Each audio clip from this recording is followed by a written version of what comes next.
Hello, everyone. Good evening.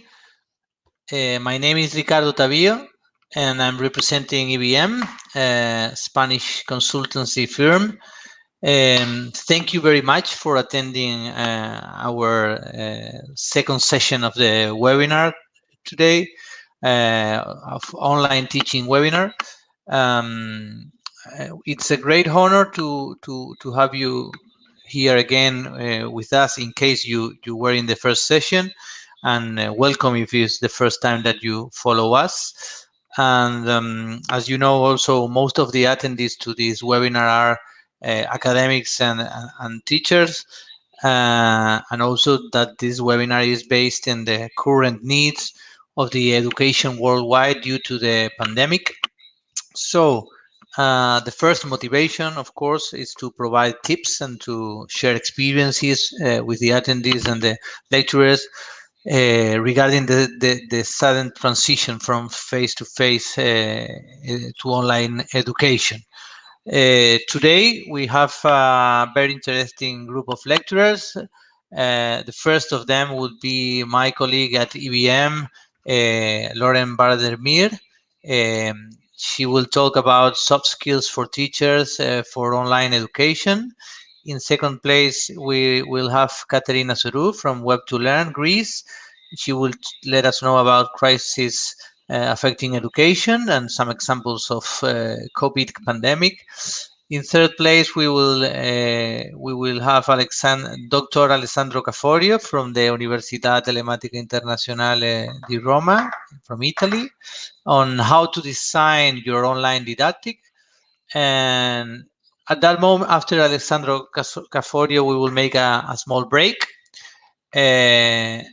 according to some of your requests on the first webinar.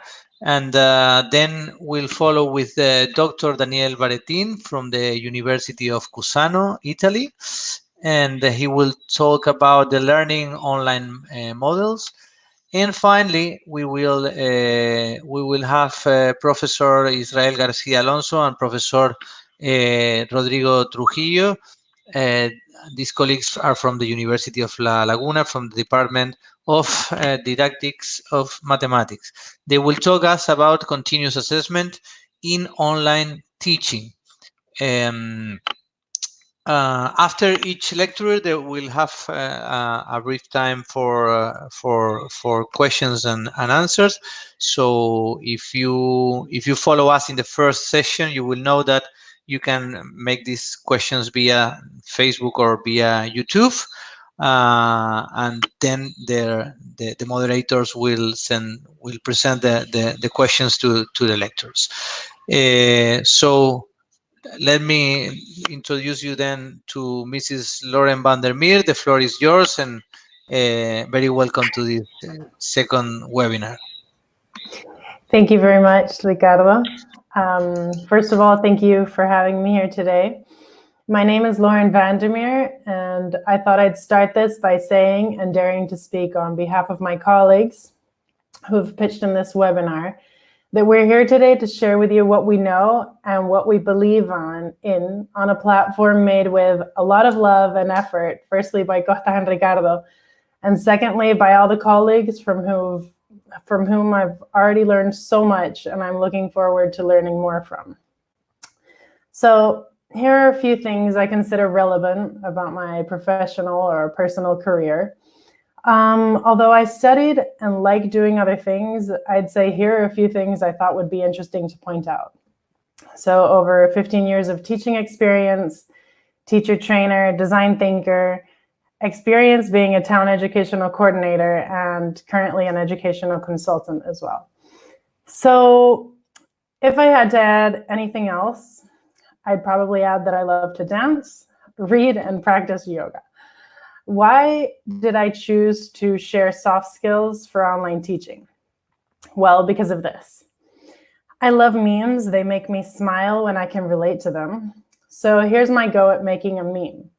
Our expectation after only 1 month of forced online teaching is to have all the tools, all the time, happy students, appropriate methodology, resources in web format, delivering things on time, and having students turn things in on time. I don't know if you can see it on your screens, but those people are happy. They're smiling. And yes, I can relate. When I'm in yoga class in a terrible position, trying to breathe and not to faint, my yoga teacher usually says, "Come on, give me a smile." And yes, she has reason. If we smile, our brain usually relaxes and immediately releases endorphins.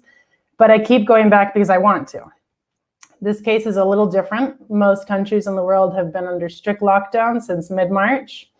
So I'd say first came confusion, then came instructions from everywhere asking us to do different things and start delivering online, and then came reality.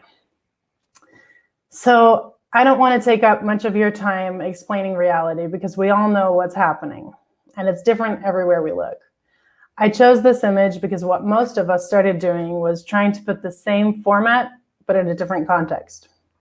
We're passing text or textbooks onto the computer. And you may ask yourself, okay, well, what's wrong here? It's not that wrong. I wanted to add a little drama to the presentation, so I wrote big red letters saying everything, but it's not that bad. As my colleague said last Monday, many of us started off doing the same in an online environment, and that was okay at first, but we have to start looking for other options and tools. So let's not get pessimistic over this. How to deal with this is what my colleagues explained last week. We'll continue explaining today and this Thursday with different approaches, tools, and techniques. On the bright side, I have to say that regarding what concerns me, which is what this situation brings in the back of your mind as teachers, you probably already know the answers to all the questions you've asked. I'm just here to remind you. After asking around and receiving emails from teachers and professors from all over the world and doing some research, these are the main skills I'd like to name today. My intention with this is to give you all just some really basic reminders because I know you know this. So let's start off. Patient. Remind yourself that it takes about 2 years to get a master's degree in online teaching. If you're new to this method, you have been trying for barely a month. Proximity. We've heard a lot about social distancing lately, but we can come together in other ways. Ask them questions, personal questions if you wish. Talk to them about what is on your mind.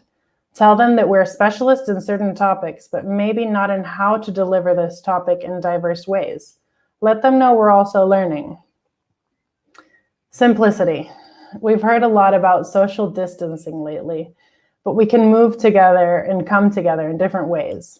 Ask them questions, personal. Well, Albert Einstein said, keep it simple, sweet, or if you can't explain it simply, you don't understand well enough. It's our job to put out the information out there and students' jobs to try to understand it. Deliver information, I would say be open to receive questions when they don't know how to solve it. And as far as I've seen, some of us may be overthinking deliverables. So take it easy on yourself. Acknowledgement. Acknowledge what they're doing, how their lives have changed, and be aware of how your own has changed, and acknowledge how you yourself has changed, how everything has been moving around a lot lately. Take your time, accept it, and appreciate what you're doing. Not only yourself, but appreciate their efforts too. Take a minute to answer, how do we feel when somebody says thank you? When somebody says, great job? When somebody gives you a pat on the shoulder? Do we want to make others feel that way? We're just a message away. Next would be questioning. Question them, question yourselves, question colleagues. Normally, people who question themselves often are those who can defend what they're doing and why they're doing it with a solid answer. Am I doing the best I can? Why do I teach this way? Is this the best way or the better way? Better for who? I'm not saying evaluate yourself.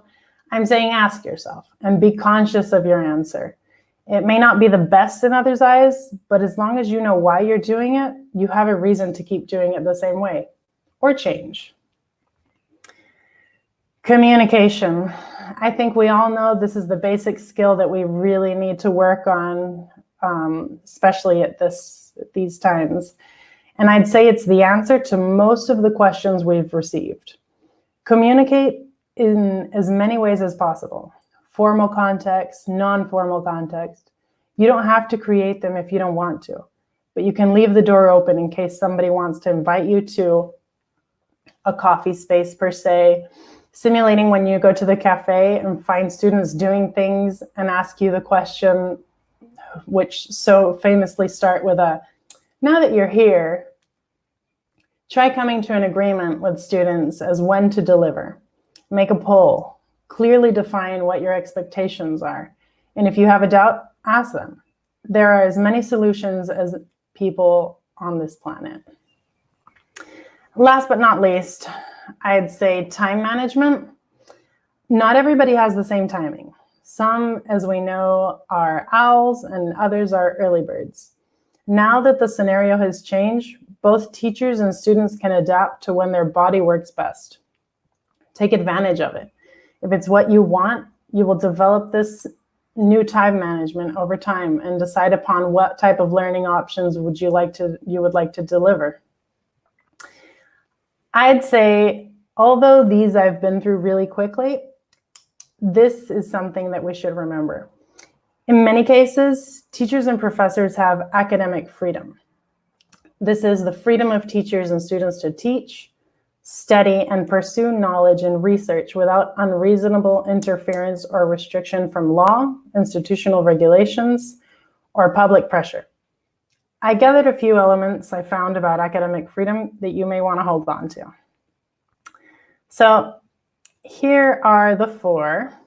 Freedom of teachers to inquire into any subject that evokes their intellectual concern, to present their findings to their students, colleagues, and others, publish their data and conclusions without control or censorship, and to teach in the manner they consider professionally appropriate. This last one is where, as far as I'm concerned, we should stop. I'm going to go through a few questions that came up while enrolling to the webinar. So what made us come to this conclusion that we needed a soft skill part? What's going on through our teachers' heads? And these are just a few of your questions. How to support students to keep working isolated from their natural ecosystem, the classroom? Well, I'd say again, this question has as many answers as students there are. And who says their natural ecosystem is the classroom? Can it change? I would say communication would be here again, the main skill that we want to work on. Teaching online, motivation for professors and students, how stressful it is. Going back to the skills, I'd say time management, putting time into planning and to finding what is best for each teacher and his or her ways of teaching will take its time at first trying out, but surely will have a much better impact on your future ways. Now's the time to try out, to look for new ways and explain to students that you're looking for your way, and they are going to be the lucky generation to accompany you. How to support students' involvement in active distance learning. Communication again. First of all, I'd ask myself, what is active? And what do I expect when I ask how to support students' involvement in active distance learning? Then I wonder if I have asked them what my expectations are. One thing is not understanding, not having the same mind map, and therefore not meeting expectations. And another is having explained the mind map and come to similar understandings and then not doing it. How to help students stay optimistic and motivated during lockdown. So again, I'd say proximity here. All realities are different. Are you thinking about a specific person? Are you thinking about a whole group?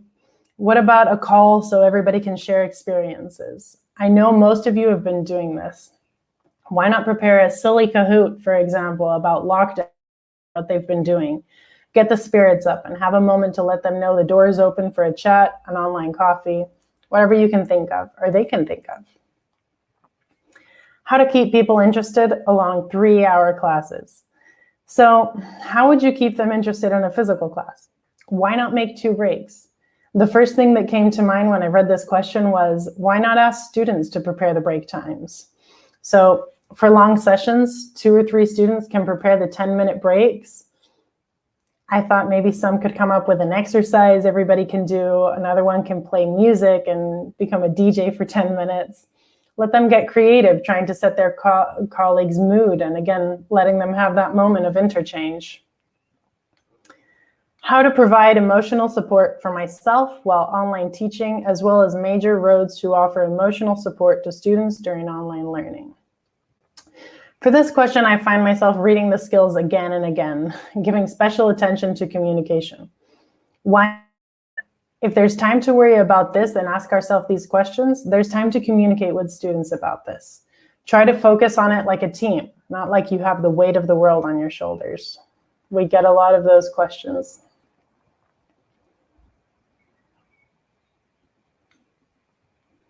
As an educator, here's another question. As an educator, how can I help students that are facing emotional or psychological difficulties during this time? Communication. Leave the door open, I would say again. Positive and negative effects of e-learning. I wanted to bring this one up especially because I don't think there are effects. I don't think the way of seeing online learning is as if it had its effects. I think we could change that word to make it not sound like a medicine we're taking. Maybe change it into pros and cons. I don't think online learning has its effects. I think maybe lockdown has its effects, but that's changing and we'll continue doing so little by little. What concerns us, I'd say, is pros and cons of online learning. And surely you're going to find loads of pros. How can I create a close relationship with students to improve their confidence and self-esteem and the importance of their practice of caring in the life of others? So again, communication and proximity. As you've seen, most of the time, communication comes up in all of them. We're far apart, but that doesn't mean we can't see our faces with a video call or spare 10 minutes for a phone call. Let students know we have tutorial hours that they can be used by communicating previously, not necessarily for strictly academic reasons, if you wish. How can we encourage and pre-structure self-directed learning? Time management. And here I would say this is, again, not on our shoulders. We can teach as much as we'd like, but they also have to do their self-directed learning plan. Yes, we can help them with time management, giving them time structuring tools, but ultimately they have to dedicate some time to organizing new ways of studying. Campus life in an era of social distancing was also something that came up. And what first came to mind was, what about campus life do we want them to live? What part of it? I strongly suggest that we question everything we ask ourselves, because most of the time, I find that we're overthinking or expecting ways for students to have campus life or social life. Do we want them to have campus life, or do they want to? If they do, then what tools and ways can they come up with in order to create it? I would say we could shift, or this is a good time to shift from answering questions to framing questions. A really good friend of mine is doing a master's degree, and her teachers are not called teachers or professors. They're called learning facilitators, and say that their function is to frame questions. So why not? We have tools, many tools in fact, develop theories, ways of use, YouTube tutorials, this fantastic webinar with participants from all over the world. Yeah, now you must choose which one adapts to you and your way of teaching. The key to success is often the ability to adapt, said Confucius just a few years ago. Of course, he had no idea COVID-19 was coming, because surely he wouldn't have said that. While preparing this, the annual Lumberjack competition tale kept coming to mind. So if you get a chance, I'd recommend everybody that has a few minutes at the end of the day, take notes of the name and give yourself a few minutes to Google it and read it. It may take 5 minutes total. To finish, I'm summarizing with a few questions that may help you with further questions you may ask yourselves. Are you taking care of yourself? How much do you want to improve? What are you willing to do to improve? And is it important or is it urgent? And just a quick note on this last one. There's a big difference between important and urgent, and it's where the need comes from. Important comes from within, and urgent comes from outside. We need to learn to, of course, do the so-called urgent, but more importantly, not to forget to pay attention to what's important. Thank you very much. If you have any questions and I have an answer, I'll be more than happy to give you my opinion. Thank you very much, Lauren. It's been a pleasure to have you today here with us. For all the attendees, we have started now a questions and answers section.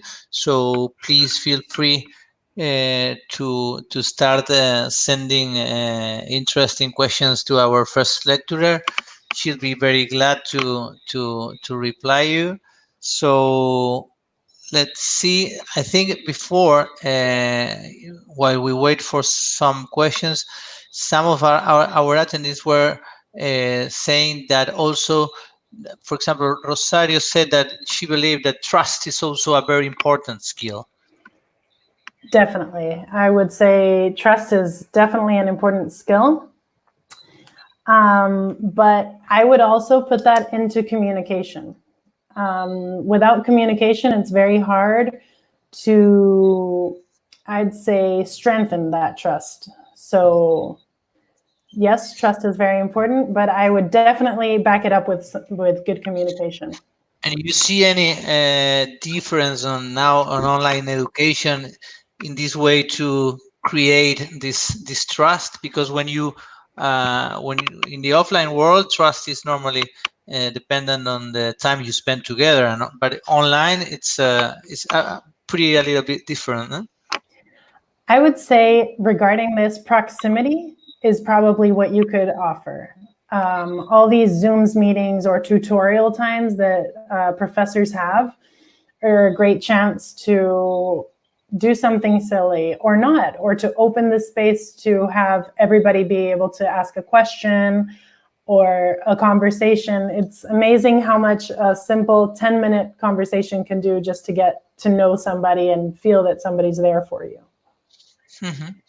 Okay, so people also, it's, for example, if the student not interested in these challenges and change, how we can help them to participate?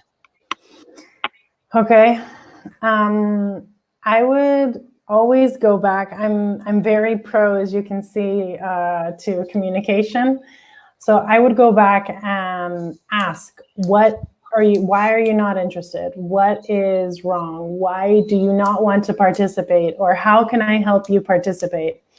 And sometimes it may be difficult, but that's why I ask the final questions. How much are you willing to do in order for them to participate? If you're thinking about one person or one group, why not give it a chance and give yourself a session with an hour or with all your students just pitching in questions or pitching in opportunities of changes and improvement.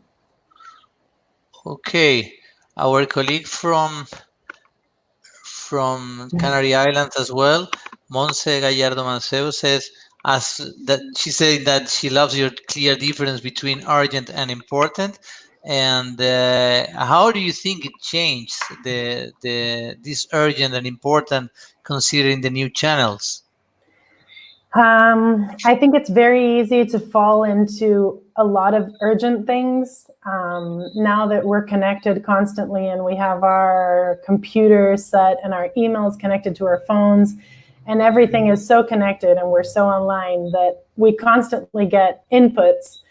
And it's hard. I understand it's hard to difference between urgent and important, but it's possible. And I think, of course, with time management and having very clear what your objective is for the day or what your objective is for the morning or for your session, I think that can really help to difference what urgent and what important is, and also know what's important for you as a teacher, what's important for your students. There are several questions around this issue of urgent and important, so people is really aware of it. So another interesting question, it's and it's also recurrent because some people asking about the equipment.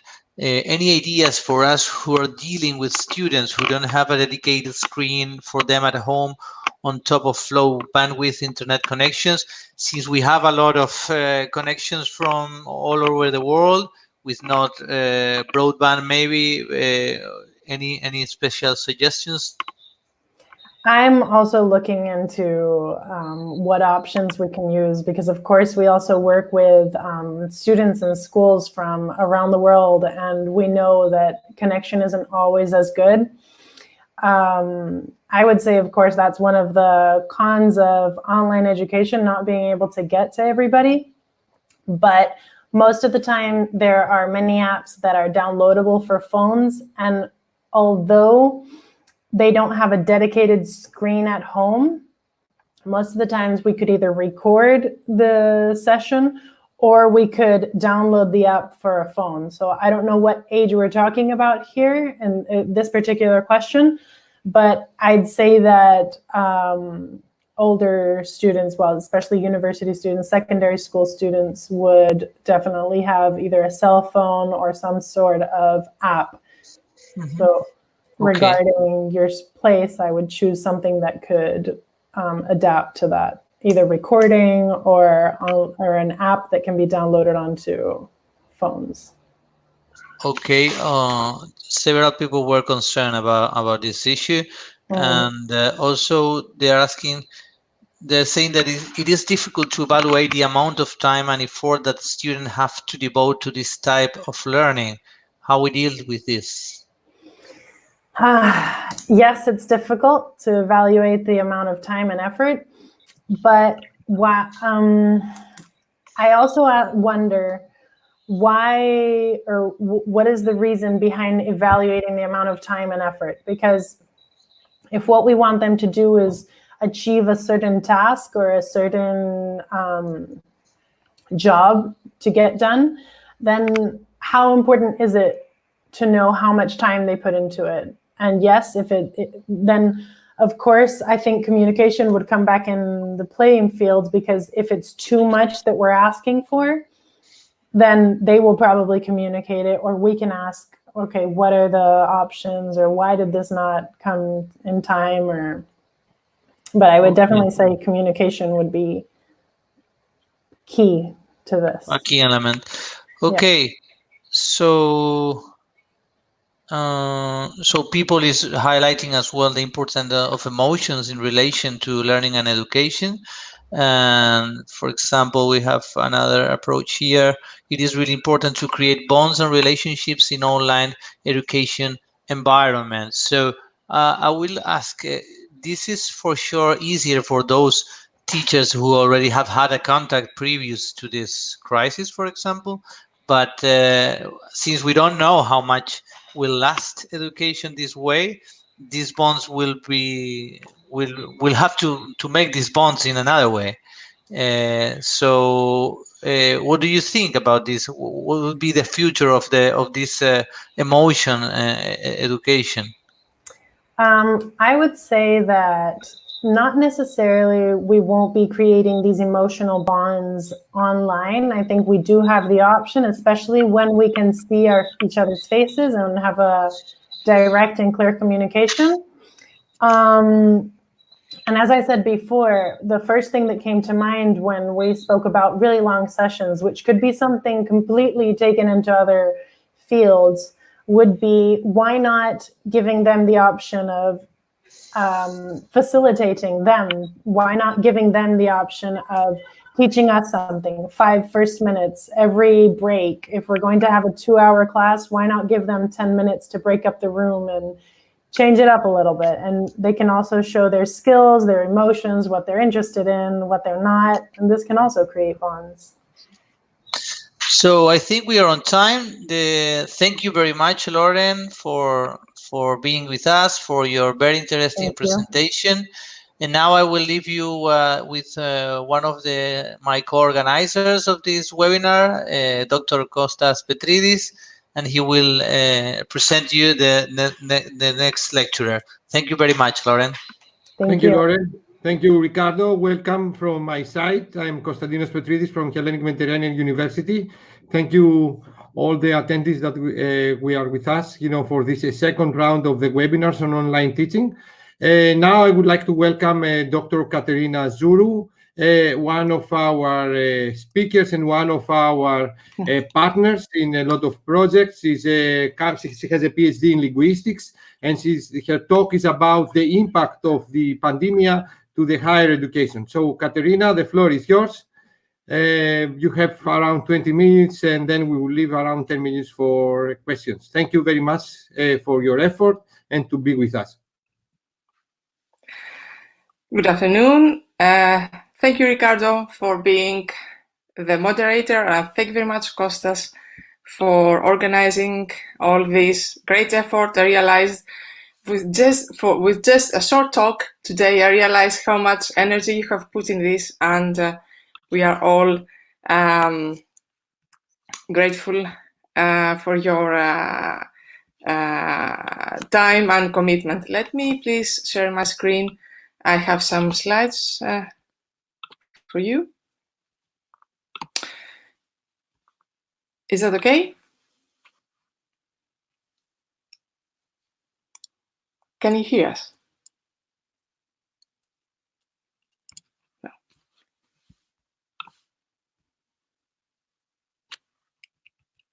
Kostas, can you please confirm that sound is okay? Yeah, it's fine. Okay, excellent. Thank you very much. So let me start. I'm Katerina. I'm a researcher in open social and digital learning, and I'm a big fan of open access, open science, and citizen science, understood as the engagement of citizens in open science. This is a short outline of my talk. I will start by a snapshot of the global impact on education, and just say a snapshot because there is already a big and wealthy body of literature about how the pandemic affects education. Then I will move slightly on the impact on ordinary teaching activities of the pandemic. Then I will deal with initiatives taken by educators in response to this new reality. And I will finish my talk with, on a positive side of seeing the pandemic as a learning opportunity. And I will take the example of the EU Against the Virus hackathon that ended a couple of days ago. So, education is heavily disrupted. Bottom right, you can see yesterday's data from UNESCO Institute for Statistics. You can see that almost 1.3 billion learners are affected, and Katerina, almost. I'm sorry for the interruption. You should place your presentation, your transparency in the full screen. Yes, I'm sorry. Is it okay now? This is full screen, Kostas, now.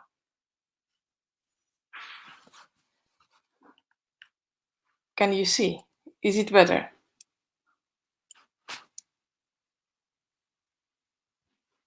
Kostas, is that okay?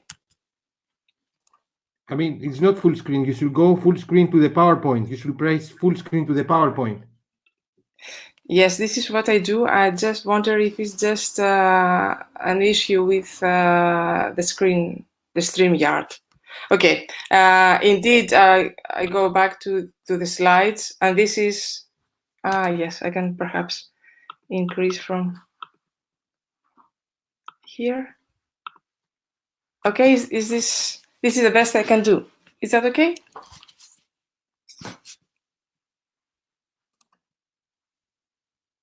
Getting a lot of comments from the attendees. You can press F5. They told me that if you press F5, it will go to the full screen. F5. I mean, if you go slideshow, for example, up there, and you press full screen.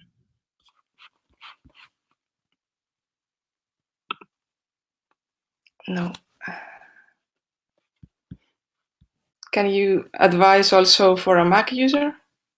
No. I mean, in the Mac user also, I'm using Mac. I mean, you can go to the PowerPoint down to the right corner, and there's a button for a full screen, a slideshow icon. Do you want me? Okay. Do you want me to share your presentation, and when you will tell me, I will change the transparencies. I can play them full screen. Okay, that's fine with me. Thank you very much. So stop sharing your presentation, and I will do it from my computer. All right. I know it's funny because anyway. Yes. So let me stop this. I'm sorry. Now you can talk. I mean, you can see my screen, no?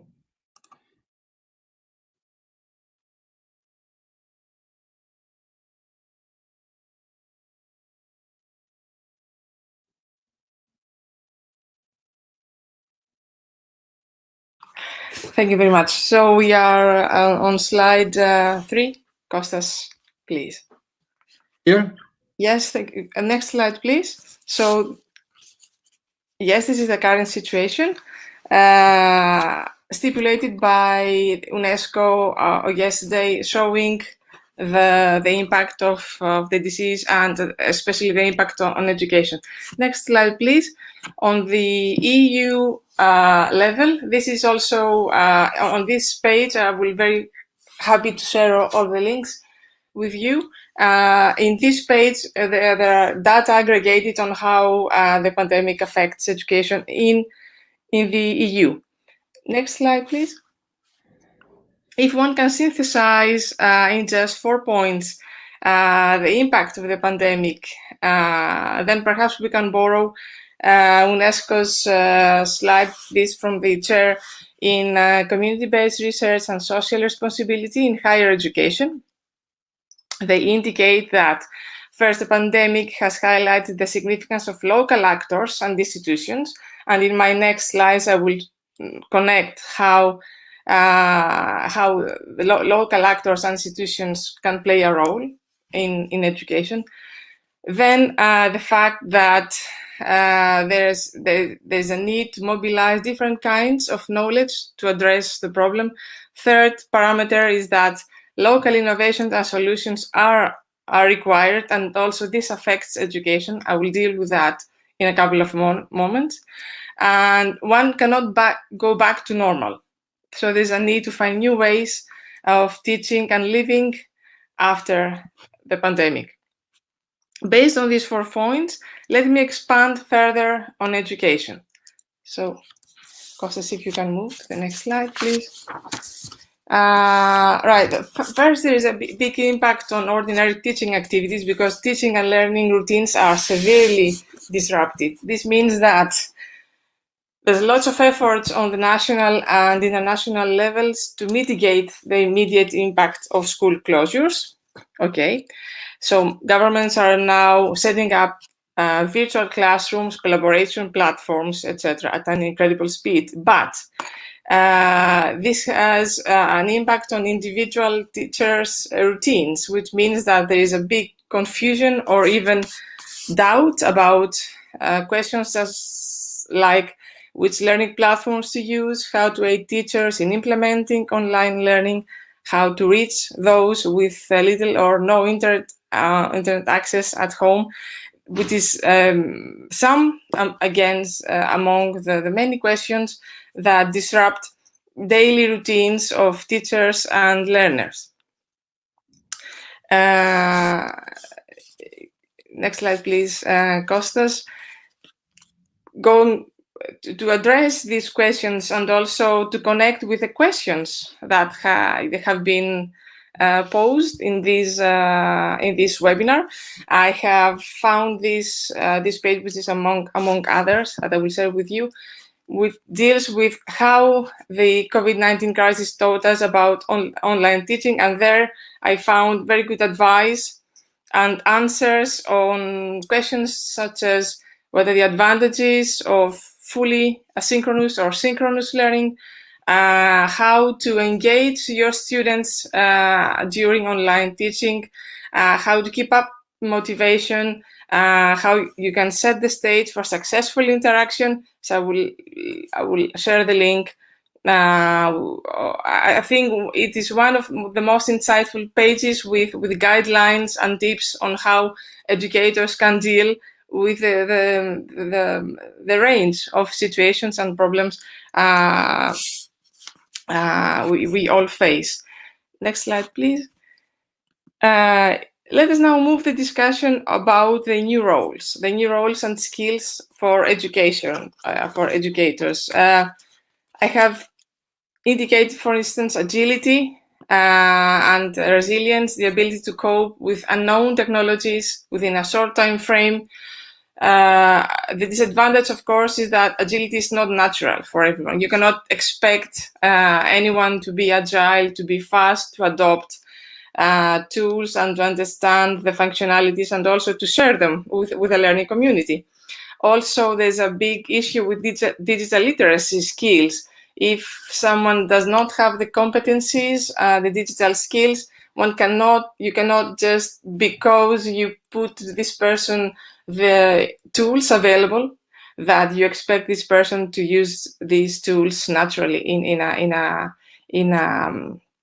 natural way. So although agility is somehow required, it is not natural. So, and this creates tensions, of course. The ability to cope with learners, the ability to act as teachers, also to new target groups. But I would like to dedicate the following slides in seeing the pandemic as a learning opportunity for educators.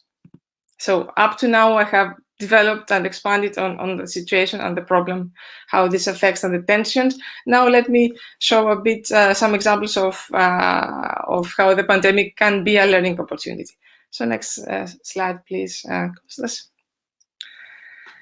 Right, so first, educators can engage in social action by means such as donations. There is a big donation organized by the World Health Organization. Currently, it's happening right now. There's a EU global challenge live streamed, and there is lots of efforts to collect money for that. And also, someone can also participate in crowdfunding. I give you just an example of the world's largest open source library of coronavirus tools and data. But here we talk about how educators can help into social action with their skills and their expertise, with their background of pedagogy and education. So next slide, please.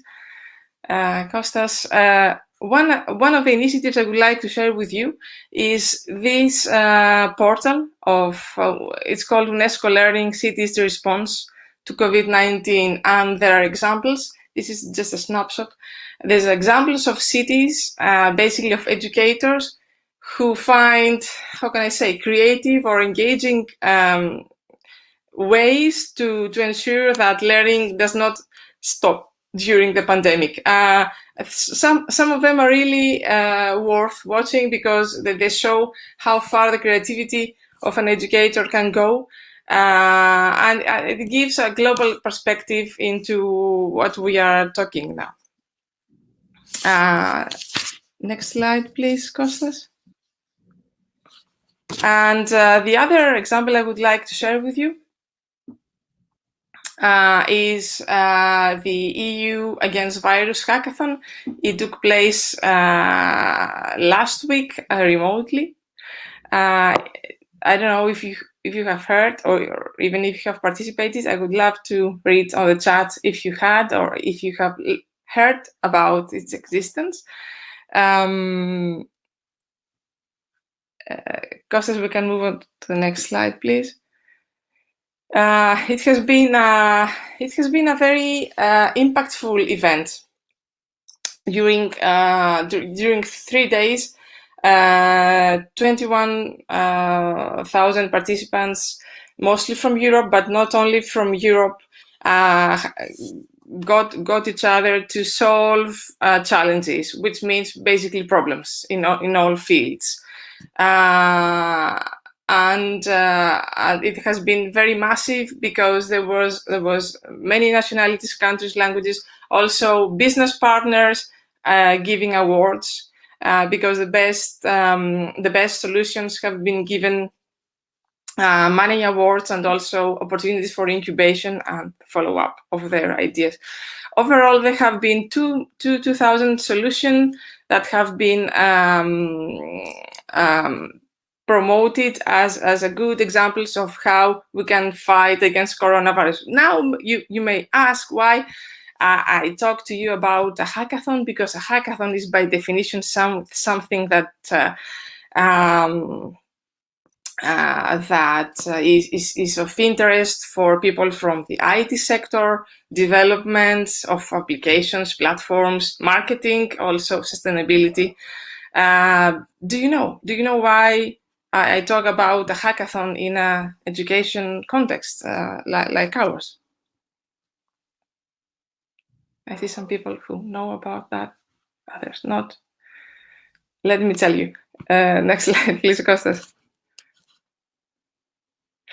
Okay, because one of the categories or one of the topics of the hackathon was about education. So basically, the European Union said we face challenges in health, in business continuity, in finance, but also in education. So there was a request to find solutions in the education and remote working area.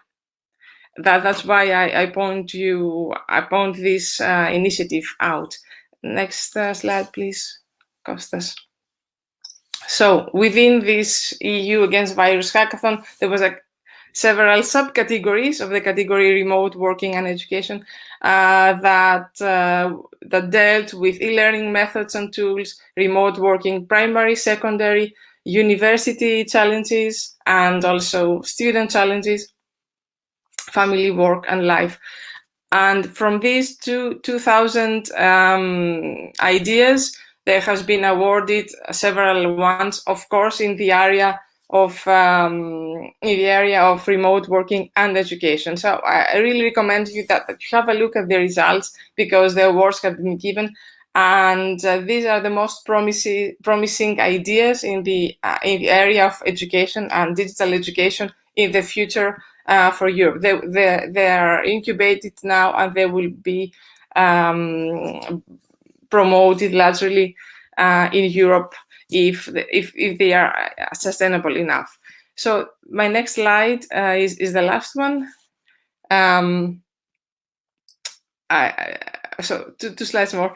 I would like to share my experience as a mentor of this hackathon. So what brought me to share this experience of the hackathon is that for you who are educators, I think there is an opportunity to get involved in collective action for a social purpose against in the fight against coronavirus, okay, with your expertise in how educational solutions can be shaped. All right, because for instance, in this hackathon, one of the categories has been education. Only educators can work with IT developers to offer solutions. And the other one other advantage that only educators have is their skills and expertise in tutoring and coaching. So the pedagogical dimension of your job as a methodology expert. So I found these two big assets of your profile. And I would like to conclude, so this is my last slide now, Kostas, that there's an opportunity that I see for educators to push for bigger representation of education-related issues in policy debates about coronavirus. When we talk about coronavirus, we mostly think of health, business continuity, digital finance. Of course, these are fundamental, but also we shouldn't forget education and to find solutions to educational problems, we need also a global approach. The reality is that there is a low number of hackathons, including education-related challenges, as I showed you. The most are about digital development and IT. But I think that what I would like is a message I would like to share is that education is a must and should be dealt globally, despite the fact that health issues are most important in the coronavirus policy debate. That was all on my side. Thank you.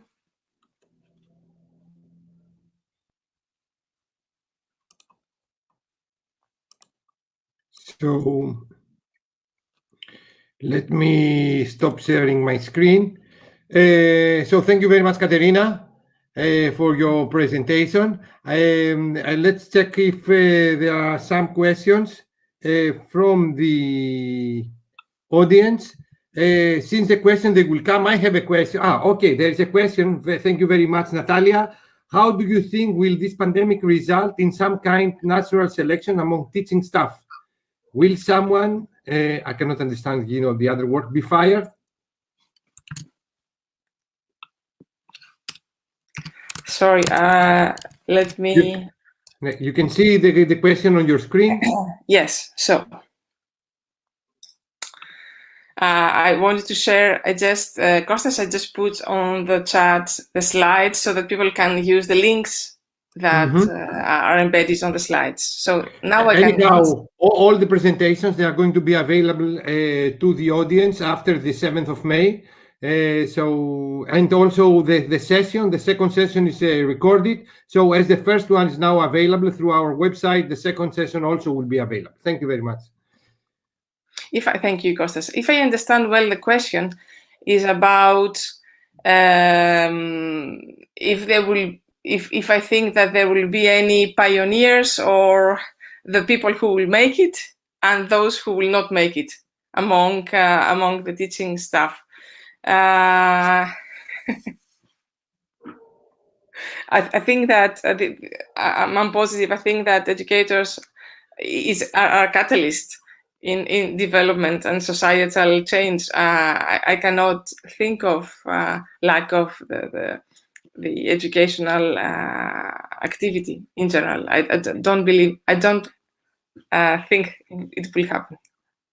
So I have one question for you, Katerina. I mean, through your collaboration and through your contacts and interaction through this event that the European Union organized, what do you think? Are we going to return back to the old days of Erasmus, so we will be able to travel around and visit other institutions, and students, they travel to our institution, and our students, they can travel, to our institution? If yes, where? I mean, what do you think? If no, when do you think that we are going to return, if we are going to return to back nice days of the Erasmus, like we have interaction, we travel around and we interact with the people? Do you think that Erasmus will return back to the old days?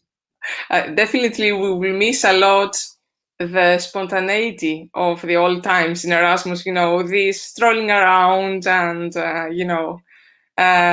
not attending classes, but enjoying the cultural side of the experience of being abroad. I don't know. Many people say that we will never get back to how we have lived. Actually, this is going to be a nice webinar to organize, to invite all the national agencies and discuss with them, their opinions, since they are closer to Brussels, to explain to us what are the future plans. But we have another question from our colleague Da Silva. Thank you very much for the presentation, rich in information to Constant at the end. I would like to know if it is possible to share some of the points discussed in Hackathon related to education. I think that you must. It's a must. Please do. The link with the results of the hackathon in the education sector is something that is really promising. And that's also the reason why I share this information with you. The teams are multilingual and multicultural. This is also a very good point. To go back to your question, Costas, about, will we be able to go back to some exchanges and interaction? Now there are many facilities to do very creative things with people that we never met online for a social purpose. Thank you, Katerina. And go back to another question to Natalia Binder. All the information regarding this event that Katerina has presented and participated can be shared through the links that Katerina has shared with us. So I think that this is for Katerina's time within our webinar. Thank you very much, Katerina, for your contribution. And we should move to the next speaker. So Ricardo, let us introduce Alessandro Caforio. Ricardo will present more things. It's very interesting because it's the first academic that we have within our webinar that he works as an academic within an online university. So I think that we're going to have a lot of technical questions from my side, at least as an academic that I don't know anything and I have a lot of questions on my mind, and also from the audience. So enjoy. Yes, our next lecturer would be Dr. Alessandro Caforio from the Università Telematica Internazionale, and his lecture is around how to design your online didactic. The floor is yours, Alessandro. Thank you, Ricardo, and thank you, Costas. First of all, I would like to thank you for organizing and managing this webinar. I'm trying to share my screen, first of all, and I think that we are now. So the title of the presentation is pretty challenging and ambitious, and of course, I'm not going to explain how to design an online didactic in 15 or 20 minutes, but just to provide you an idea of what is Uninettuno, my university didactic model, and how you can use some tip for orchestrating your remote didactic differently.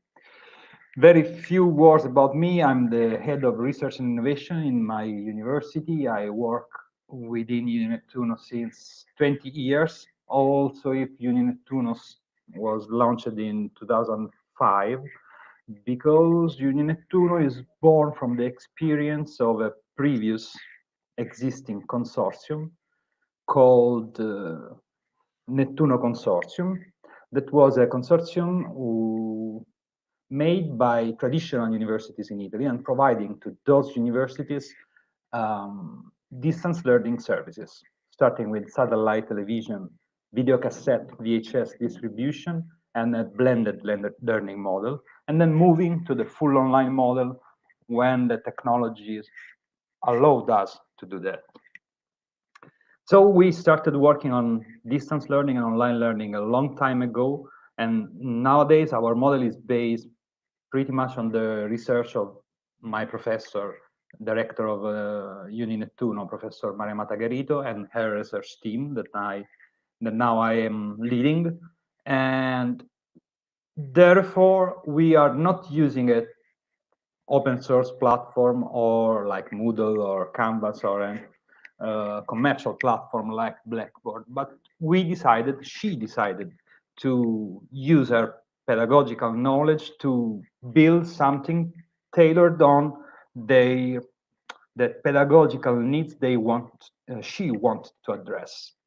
So Uninettuno platform is something very specific that we developed and we keep evolving using both research results and technological implementation. Currently, we are serving more than 25,000 students coming from 167 different countries because we offer program not just in Italian, but also in English, French, Arabic, and also Greek, Spanish, and something very little also in Chinese and Russian. What I'm going to try is to introduce you to Uninettuno model, and using that model in order to give you some hint about how to reorganize your didactic.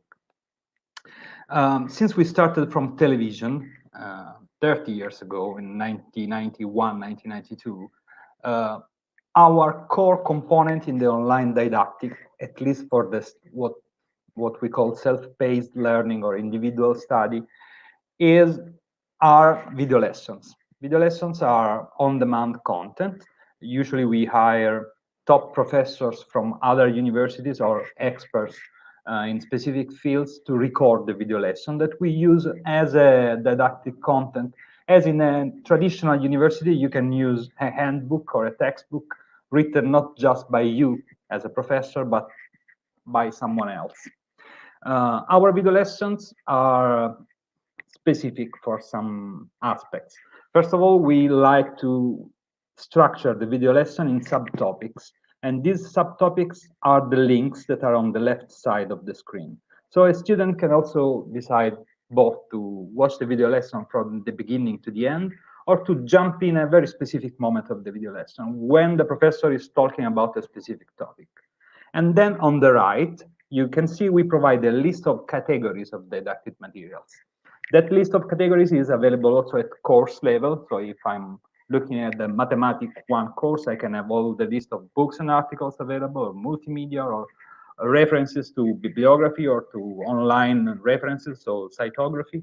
But if I click while I'm watching the lesson, so lesson number 1, to books and articles, the system will provide me just a subset of the specific kind of contents related to the lesson I'm watching right now. Then we developed a second level of granularity in this content provision, what we call bookmark.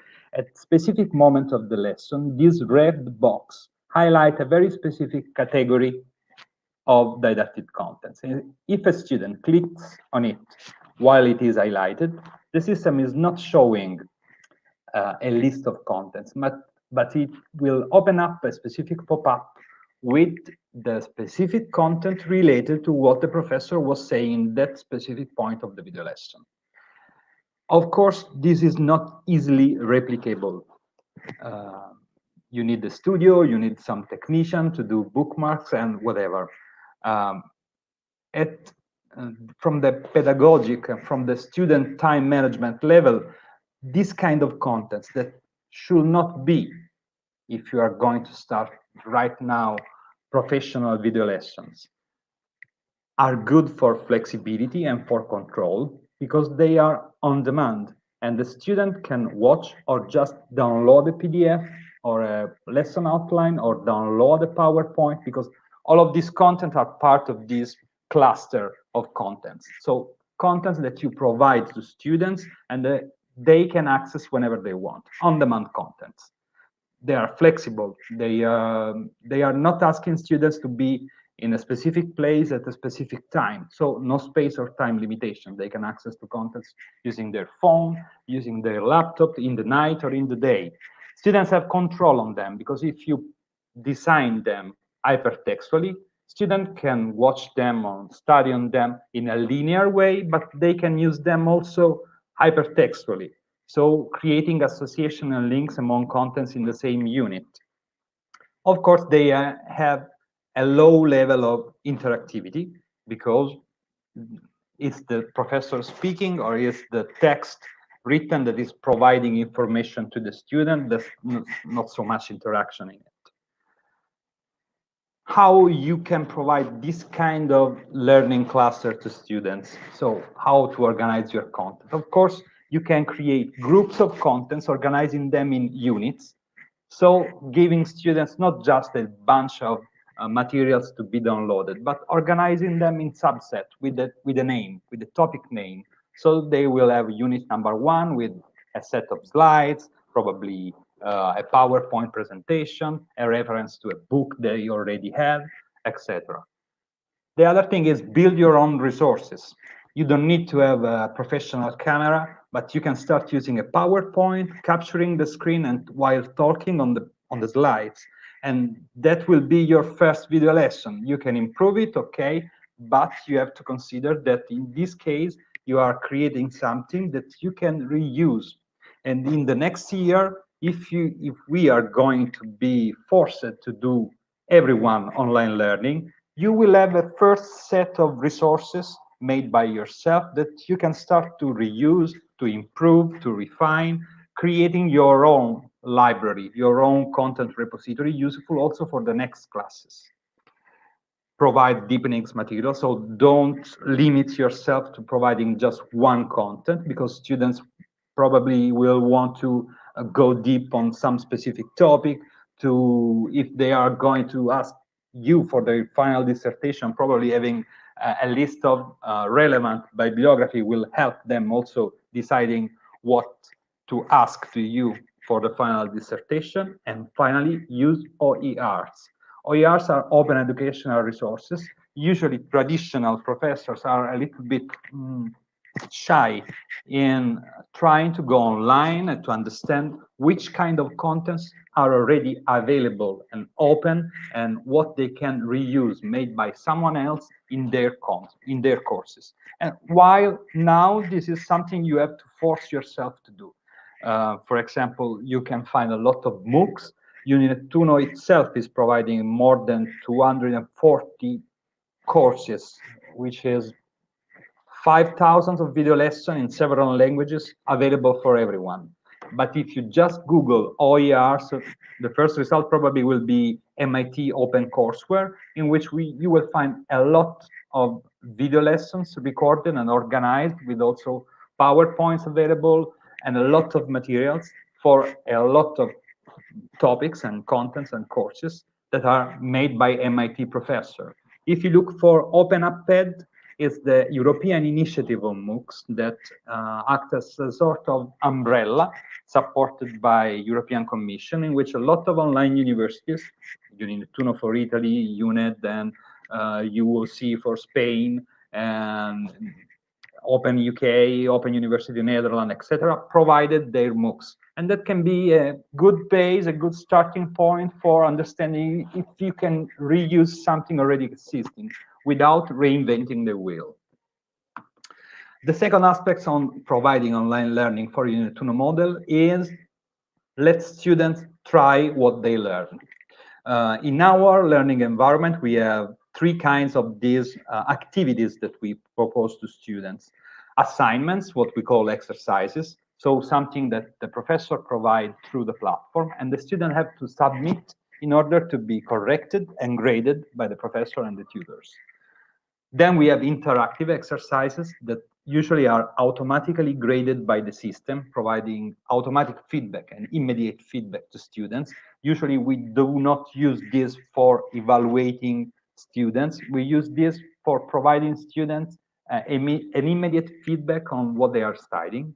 And finally, we have the virtual laboratory. In this case, I just take a screenshot about our Latin language virtual laboratory. That is a sort of simulation and Latin exercise in which students can just point and click, asking two questions. In this case, the system was asking to find the pronominal forms in this text. And if a student click on the right one, the text will go on green, etc., etc. Of course, virtual labs are expensive and you cannot improvise them, but there is a solution also about this. Of course, the learning by doing, so asking students to put in practice the theoretical knowledge they probably acquired using video lectures or text or live lessons, have a higher grade of interactivity and less flexibility and control for the student.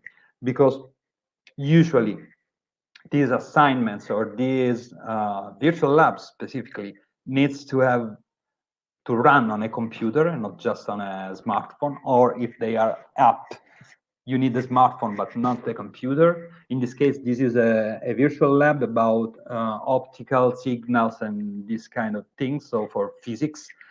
We have something also for chemistry. We do not have virtual labs for all of the courses, also if we have also Latin paleography. But in the cases in which we do not have a virtual lab, we can create an assignment that is useful. In my course, in one of my courses, there is the concept of web usability. Web usability is something on a website that allow the website to be perceived as effective, efficient, and satisfactory for the user. The assignment is not provide me a definition of usability according to ISO standard. The exercise I propose to my student is, okay, this is a list of 5 websites, pick one, and according to the one you choose, you have to perform these tasks, and then you have to fill in this heuristic analysis and a task analysis using these modules. I explained those things before, and then the student can really do something putting their hands on the topic. Also, providing a lot of incorrect answer, but these are the occasion also to start a discussion and to start confronting and sharing with their peers on the third element that I will show you. On interactive exercises, you can easily use Google Form or Microsoft Form or other free tools, and these tools usually are free for schools and for universities. So if your university didn't apply for them, you can start asking for it. And it's really easy to set up a finger exercise, so just multiple choices question. Of course, we do not recommend to use them as something that provides you a real understanding of how students are going on that course, on that subject. Finally, for virtual labs. Our virtual labs were built as the result of research projects that were funded by the European Commission or by the European Space Agency years ago. But nowadays, and specifically with the COVID-19 emergency, a lot of institutions started providing their virtual labs for free, openly for universities. So my suggestion here is start Googling for them. These are just 3 examples. Virtual Labs, this is an Indian initiative. Labster and Praxilabs, both their 3 are providing free access to their laboratories. In some case, they are complex simulation. In other case, they are more on the creative side, and they are addressing STEM courses. So science, technology, engineering, pretty much the one that needs virtual simulation in order to let students perceive how things are working and to put in practice the theoretical knowledge that otherwise are just theories. The third element in our model is collaborative learning. This is something everyone is speaking about. We have this as a mandatory activity for professors for each course. But of course, the blending of these 3 elements, self-paced learning, learning by doing, and collaborative learning is different if you compare, I don't know, mathematics 1 that will need a lot of exercise with my course that will need a lot of collaborative learning. This depends, the specific recipe, the specific blend depends on the sensitiveness of the specific professor, on the teaching style, and on the learning outcomes, of course. But as base ingredients, all of these 3 should be in our course provision. This is just 2 examples. These are the tools that now we are using. An asynchronous tool, so a classic textual forum, and a synchronous tool, so our interactive class system. The asynchronous tool, the forum, is a powerful tool. Okay, it's just text. You can also append an image, and it's good, but it's persistent in time. So a discussion started with this class can continue with the next one next year. And it's really useful if you want to try to avoid personal emails. And I'm going to say this again in the next slide, but this is, in my opinion, important. And when we launch a discussion on the forum, usually we try to challenge students in order to make them manipulate the knowledge they are just acquiring. Also to see them discussing one with the other and to understand which are the critical points, which are the difficulties they are experiencing. All of these difficulties or the needs of deepenings that they are expressing will be will be discussed and will be the topic of the interactive class system. Interactive class system is a synchronous tool, so students need to be connected at the same time in the same room. We did a lot of experimentation. We tried several platforms.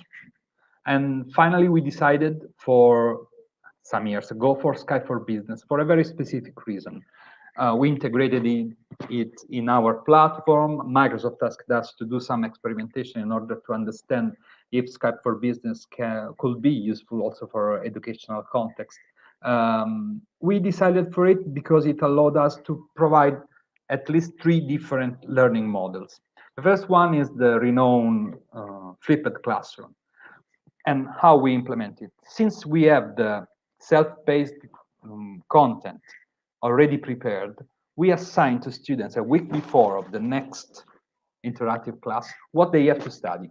So in the next class, we will talk about the concept of psychotechnology. Please study the first 3 video lessons and this specific essay.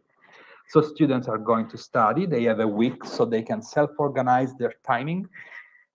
And then in the class, I, as a professor, will not give them another frontal lesson because it has no sense. If I'm asking them to come to my classroom at the same time, they need to be the protagonist of the lesson. Because if I want just to communicate to them something, I can record it. I can record it and provide them so anyone can access to this content whenever you want. If I'm asking all the students to come in the class, they have to be the active participant of the meeting. So what I do usually is preparing some challenging questions. Okay, so psychotechnology is this, this, and that. So are my glasses at psychotechnology? They are impacting on my perception, and they are impacting also on my language. What about the definition, etc., etc. So they are start discussing, and they will enjoy this opportunity, not just to stare at the screen and listening to me talking, but having the opportunity to challenge themselves, to share their knowledge, to have an opportunity to exchange what they are thinking about a specific topic. These are just some examples. On the left, you can see me talking, okay, and a screen shared. And usually I propose to them to do a research, a collaborative research. So I propose a topic and I ask a group of students, it's not mandatory, to participate to this research. And I just use Google Doc. I use Google Doc. I let the people who willing to participate to the research the access. I propose them an index, a structure of the document, propose them some source, and then I tell them what to do. And week after week in the interactive classes, we do a collective revision of what they are writing, also with the people not participating in this research, in this collaborative project work. Why? Because so also the other can benefit from the work conducted by their colleagues. And also the colleagues need to have some feedback to understand if the things they are writing are correct or not. We choose Skype for Business also because of this application sharing feature that is not just a screen sharing, but if I have a program running on my computer, I can show it to my student and then say, okay, Alessandro, now continue. And I can give to him the control on the program running on my computer, and this is good for engineering and etc. On the right here, you have a different feature of the system we chose. So the shared whiteboard. In this case, a colleague of mine, Dario Assante, proposed an exercise on the whiteboard, and a student is writing using the mouse the circuit in order to resolve the test proposed by the professor, while the other students are commenting and watching what he is doing. So it's like calling a student to the whiteboard in a class and asking him to solve an exercise. And that's why we like this system. Of course, in this case, the interactivity is at the maximum level. The control is so and so, because you need to have a professor doing at least the moderator and the animator of these collaborative learning activities, both synchronous or asynchronous.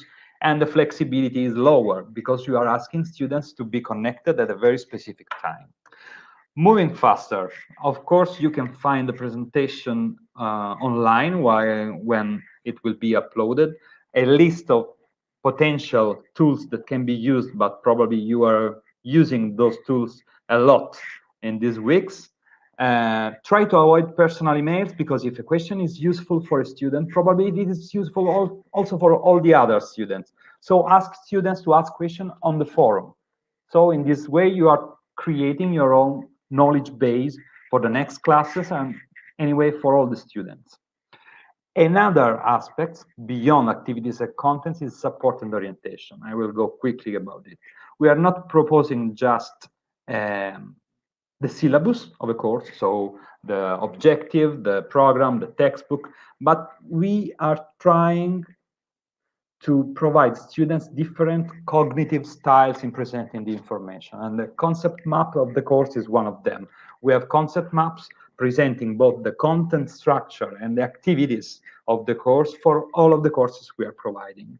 Of course, we are providing exam guide and didactic planning, explaining in a linear way, in a textual way, what's in the concept map, and a fundamental tool, a shared agenda, in which the professor can add an appointment for the next week, for 15 days over, and students will be notified about it.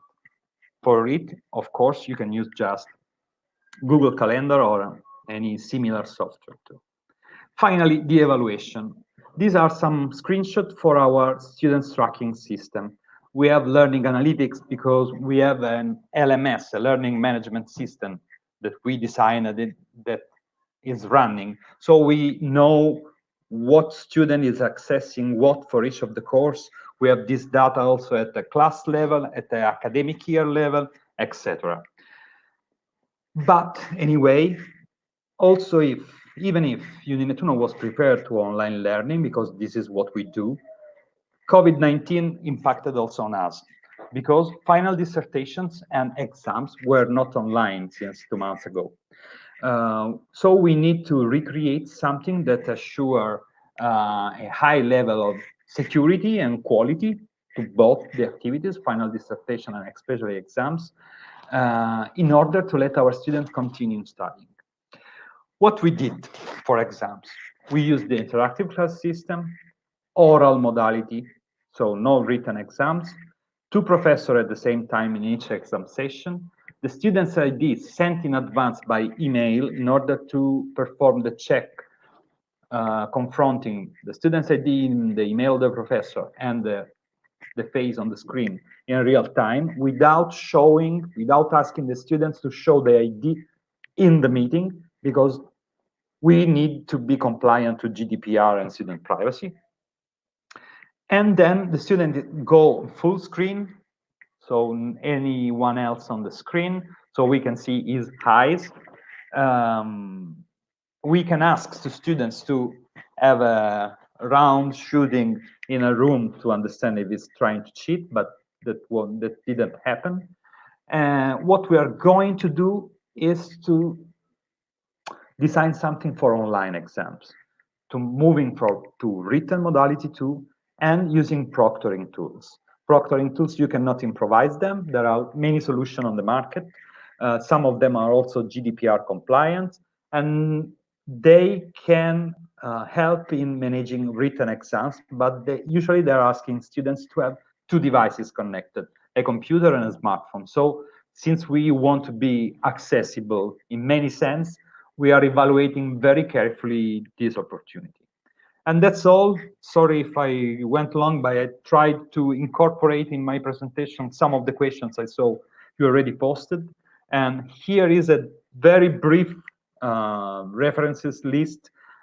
You will find the links also in the presentation. And thank you again. Thank you very much, Alessandro. Now we're starting with the questions and answers session. Before we go to the break,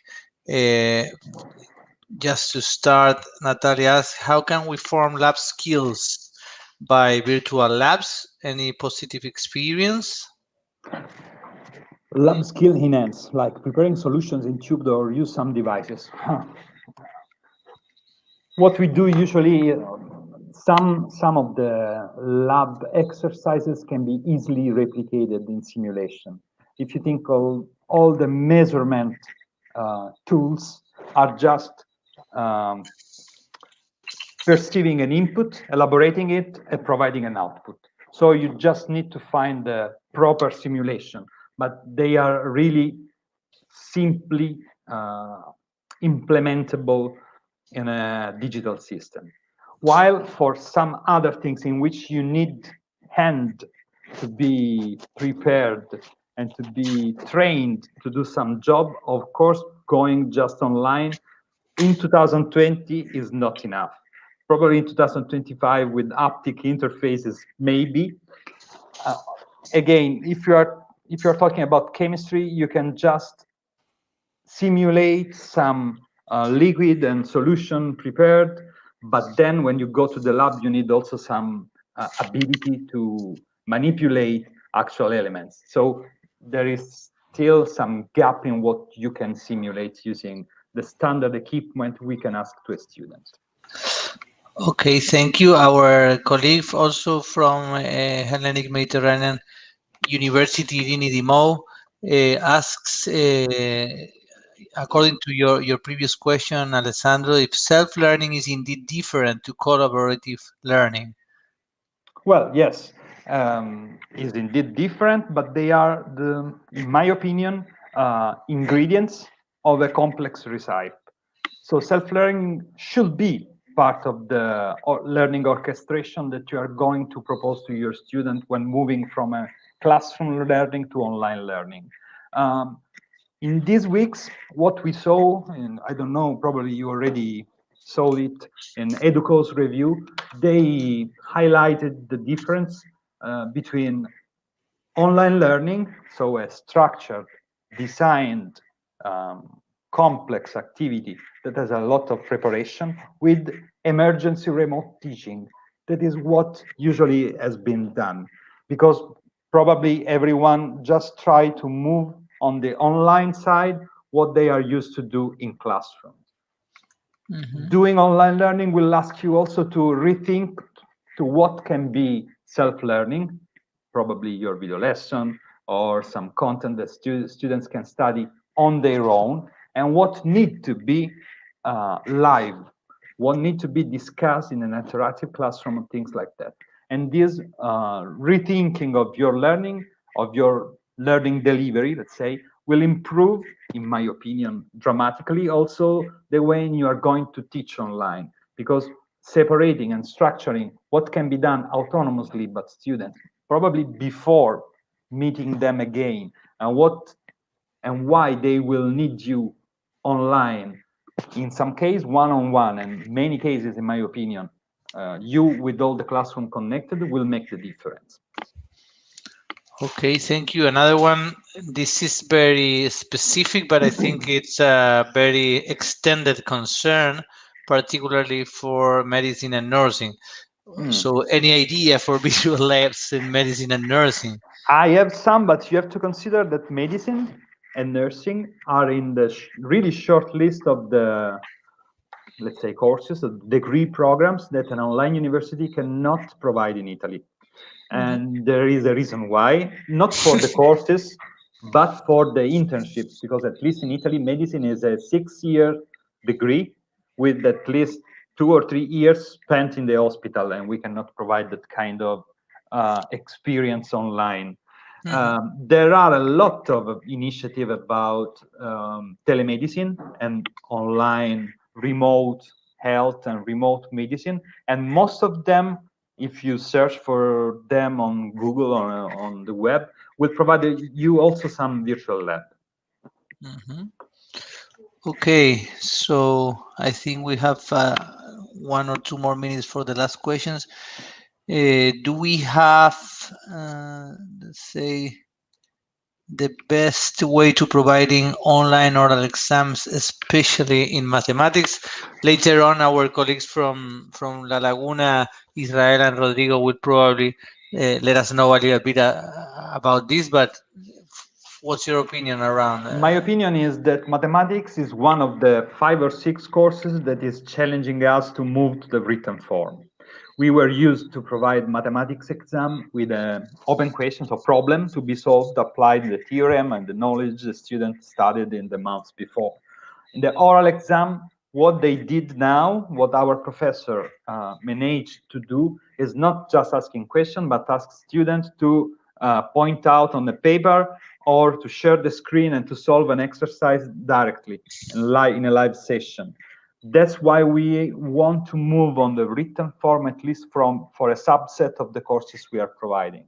Because oral exam, in my opinion at least, it's not enough for specific courses like physics, mathematics, probably also chemistry, and many others. Okay. So another from Irini Dimo is online examination is indeed an issue that bothers all of us at this point in Greece, and how to handle hundreds of students in one course through an online exam. Doing a lot of separated session. I personally managed 130 students in the last month, but I didn't manage them all in the same day. We have 2-3 hour session in the morning for a lot of days in order to manage them well.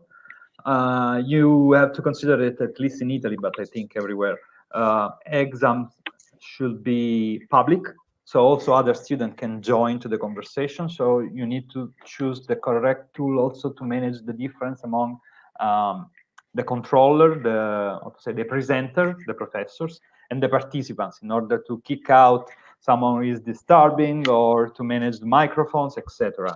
But large audiences and large classes will need separated session distributed in time. And this liquidity, you will find it also in providing your teaching, your classes. This will force you to reschedule and to think about scheduling in a more liquid way too. Okay, thank you, Alessandro. Costas, I think we are on time for the break. Yes, There are some other questions around evaluation online and but this is examination. not a problem, because our next speaker also comes from Italy, from another online university. So please keep some of these questions for the next speaker. So That's it. as Ricardo has mentioned, we would like to appreciate the comments that we have received during the evaluation of the first webinar. So we're going to have a short break here, but not without doing anything. We are going to I'm going to share my screen, and we are going to vote, and we would like to map your profile as a participant. This is the reason of what we are going to do right now as a break. So I would like all of you to go to menti.com, and I will share my screen, and together we will do this exercise and this voting as a short break before we continue with the two last talks. So I'm sharing my screen, share my screen, share, and I will go to this kind. So please go to menti.com, use this code 431934, and we should start, the profile, your registration of your profile. We would like to know the profile of our attendees. So we are going to be very glad if you participate as a short break between this today's very interesting talks. So if we are ready, I would like to vote and tell us if you're a teacher and trainer, or if you are from administration point of view, you can vote for no. So we are around 400 participants, and this is very good because we kept this number until now very constant. So I'm expecting at least, like 300 people to vote before I move to the next slide.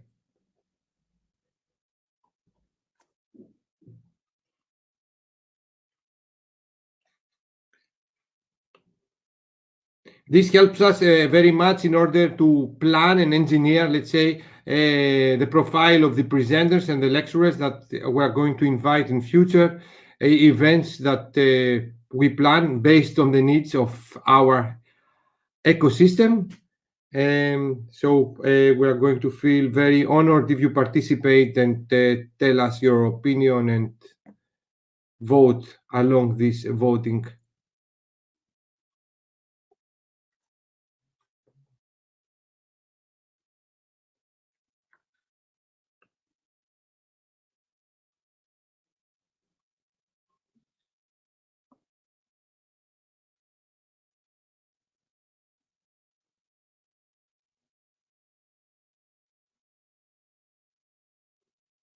You can access www.medi.com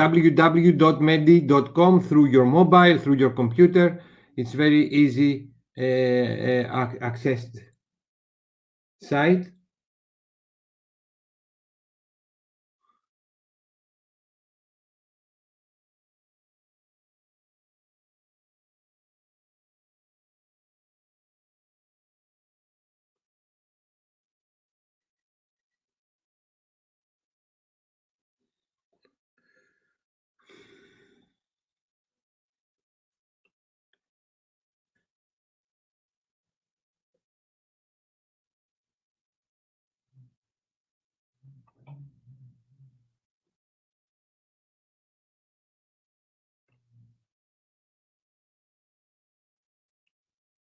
So I think now I will move to the next slide. Where are your universities based? This is an open access. You can type the country that your university, your institution is located, your university locates.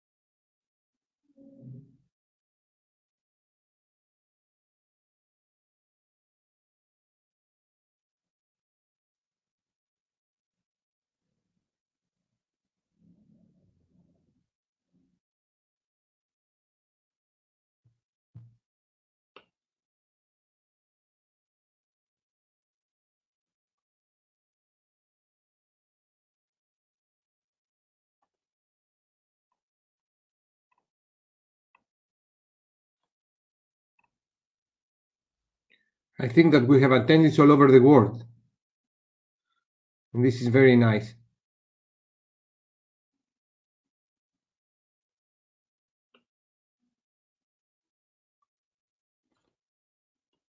So I'm going to wait another 30 seconds on this transparency. Please vote.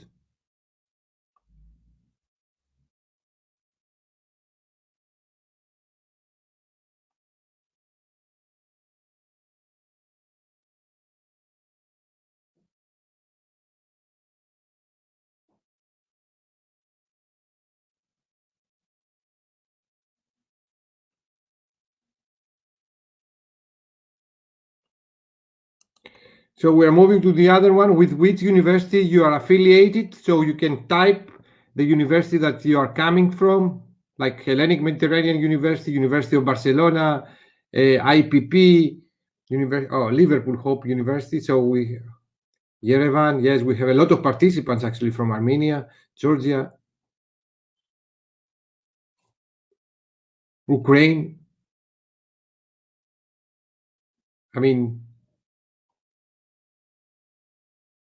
very nice. We are very honored that we have even participants from Western Africa.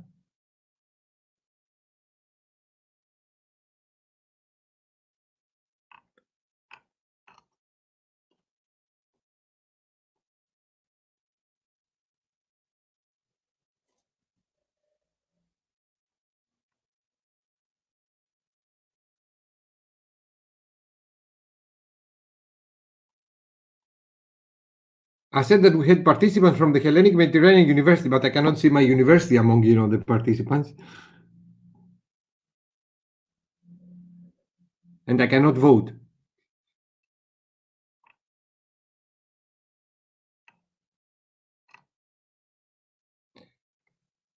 So let's wait for 30 more seconds on this transparency.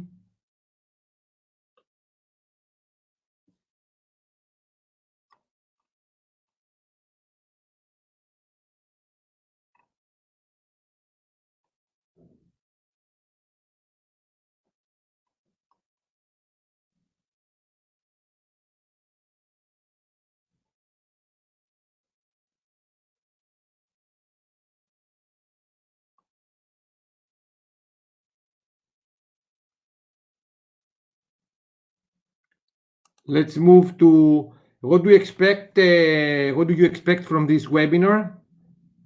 I mean, this question also was on the first voting that we have performed along the first webinar on the 27th of April. You can vote, you can have the option to vote more options.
And please, at the end of the webinar, don't forget to evaluate us. You can find the evaluation form through our website.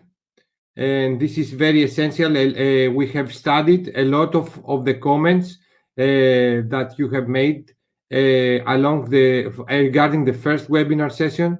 And we have tried to follow some of the comments that we have received. And we will do the same for the next and final round of this webinar in online teaching on the 7th of May. So we appreciate a lot your time, and your evaluation is something very, very important for us. So let's wait another 15 seconds on this.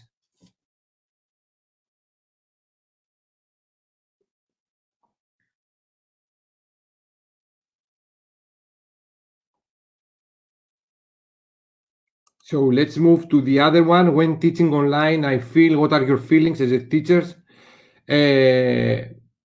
along your online teaching activities? I mean, these feelings, they can be your feelings during the preparation of your online course, during the online lecture, and afterwards.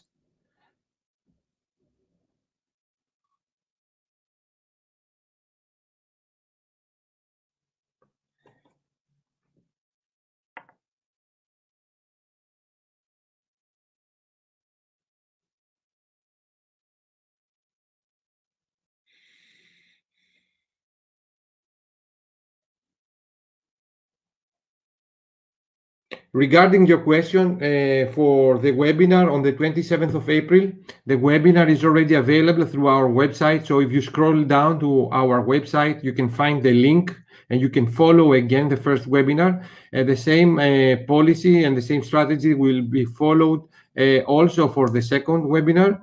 So, I mean, by tomorrow, or let's say by Wednesday, the links and all the recordings regarding the second webinar will be also available through our website.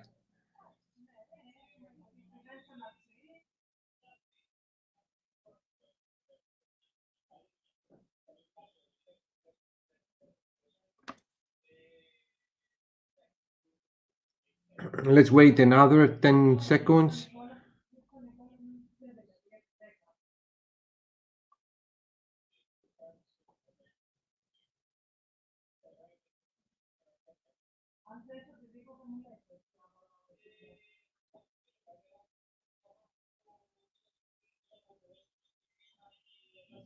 So let's move to the other one. This is the first webinar on online teaching that you attend. I mean, if you have followed the first one, our first round, the answer should be no.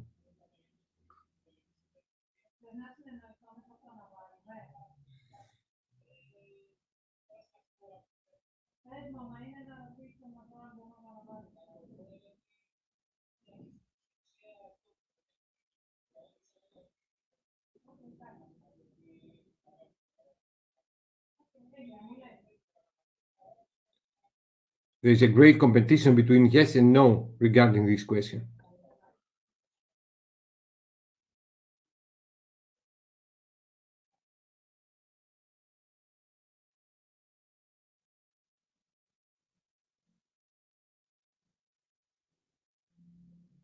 Thank you for voting. As I told you, this is very useful for us. But the most useful thing is to evaluate us after the end of each webinar. We're extracting very useful information in order to engineer the next event even better or as best as we can.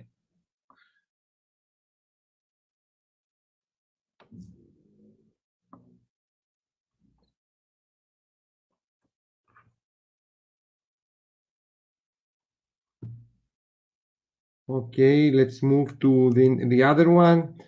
What is your experience on online teaching? I would like to learn how experienced you are on the online teaching or how much unexperienced you are. We would like also to check what was the impact of COVID-19 on your teaching habits.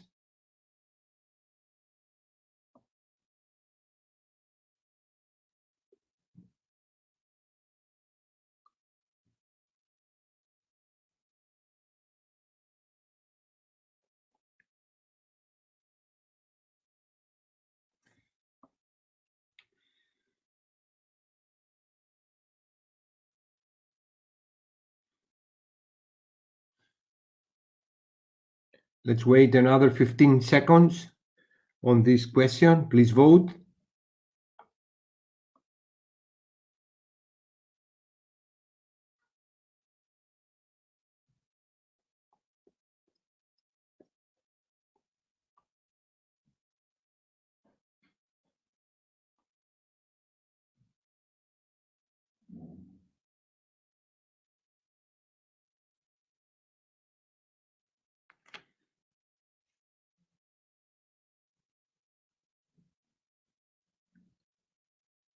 So let's move to the other one. Name some tools, platforms you have worked with.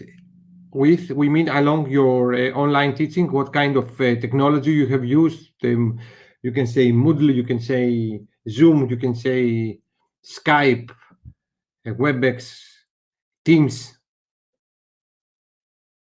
Blackboard is also used to be one of the first tools along the online teaching.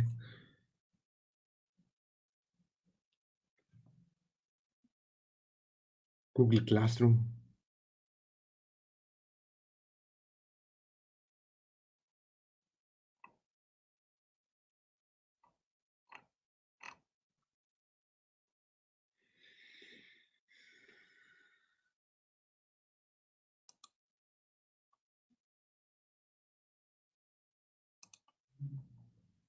Let's place 1 minute for closing this question.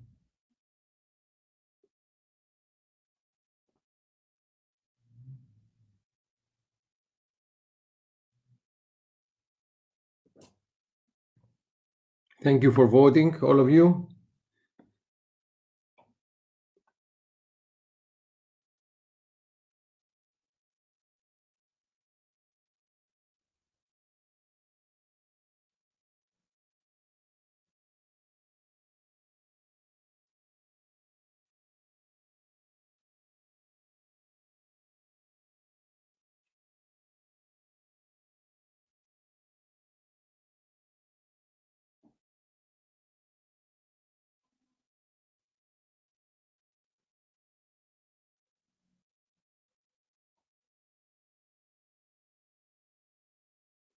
Thank you. And how do you find online teaching?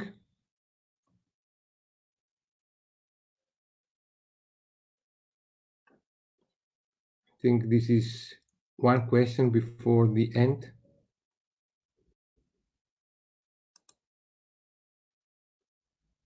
Let's place the countdown.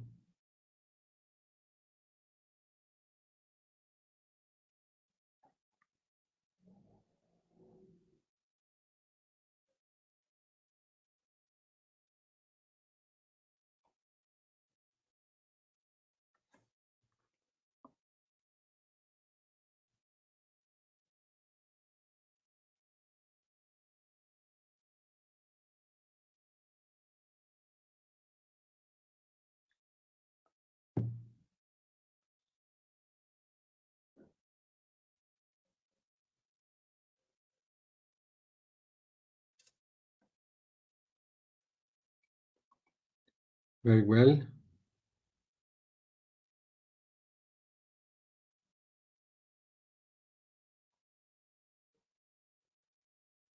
It's very interesting that we have even one reply that is useless, the online teaching. I would like to interview this colleague of us. It's very interesting, this kind of option. And what do you struggle the most with along the online teaching? You have more options here. You can vote more options. You can vote everything.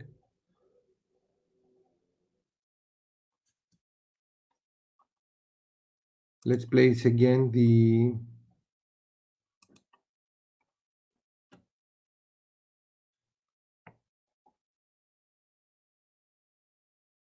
Thank you very much for voting, and don't forget after this webinar to evaluate the second round. If you have not evaluated the first round of our webinar, please do it.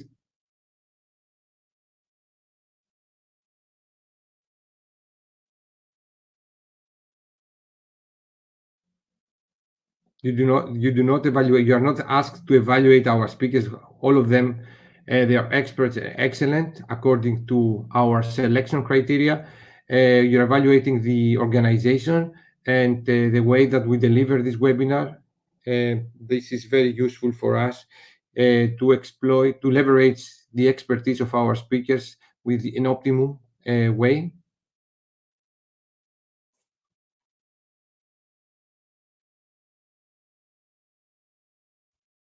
Thank you.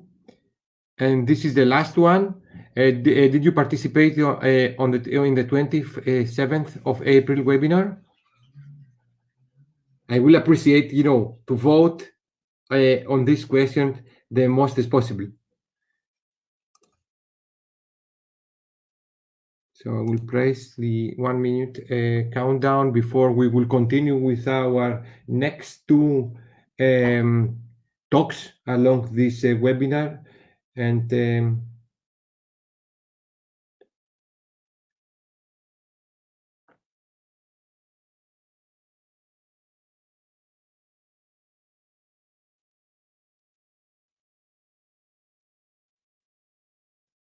a lot of people you're asking about Dr. Elif Benkou. Elif will be with us on Thursday again. See, we had to transfer her lecture on Thursday for organizational purposes.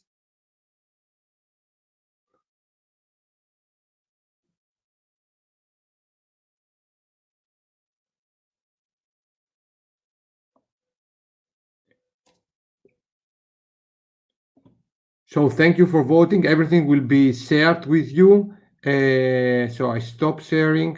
I'm moving back to the StreamYard. Thank you very much for your voting. It was excellent for us. Don't forget to evaluate us after the end of this webinar. So I think that we will continue now with our next speaker. Our next speaker comes from Italy again. I think Italy and Spain is our favorite countries along the second run of this webinar. Yes. Daniele Baredin is also participates in the Athena European Consortium of Universities. He's a very good colleague of us, a friend. He has visited Hellenic Mediterranean University last year.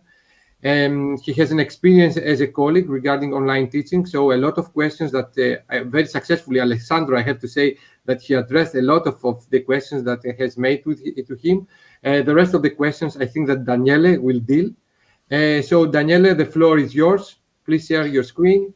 You have 20 minutes, up to 20 minutes, and then, let's leave time for the attendees to ask. Thank you very much to be with us. Thank you. Thank you very much, Kostas, for introducing me, and thank you to you and Ricardo for organizing this day. And I want to thank you all the people which watching us in this strange and terrible moment. So just give me seconds to share my presentation.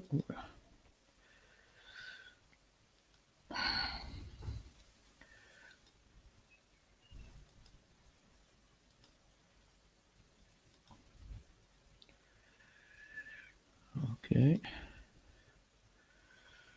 Sorry.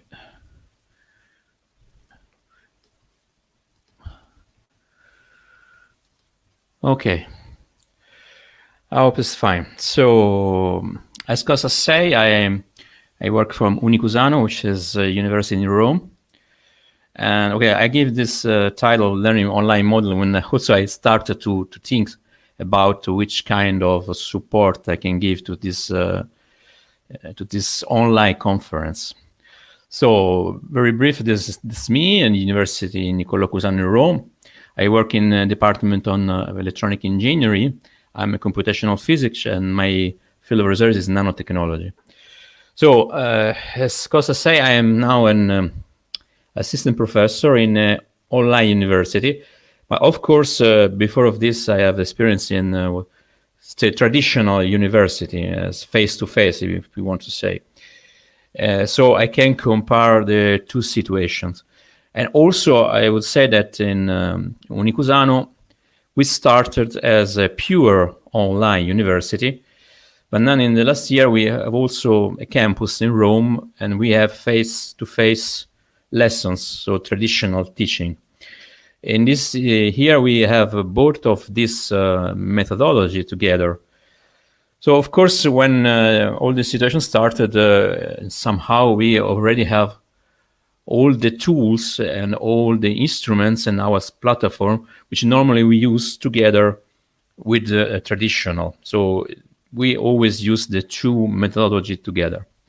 I'm not an expert of pedagogy, of course, so I will try to keep this talk in a very informal, trying to give some tips, suggestion concerning my experience, because I would say that I've learned to become an online teacher.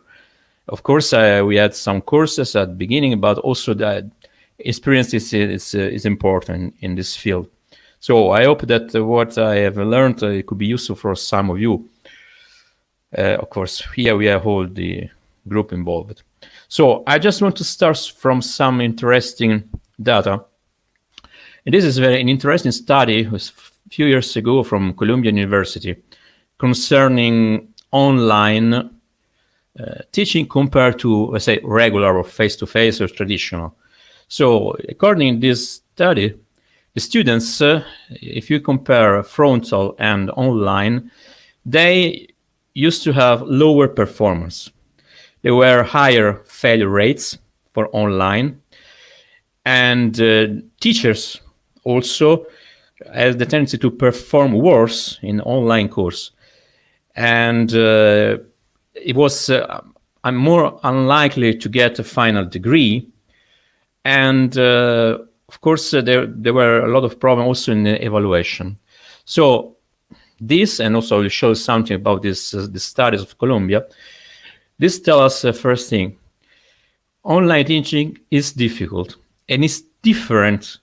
It's quite different, I would say, from face-to-face. Of course, they have something in common. We are always discussing about teaching, but there are some aspects, some point that have to be very clear, both to the teacher and to the student.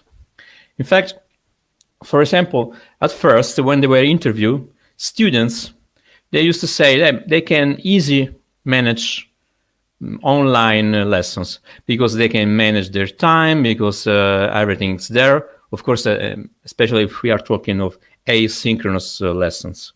So this is the feeling that the students used to have concerning, they normally start with this. And this, I can tell you, it's true.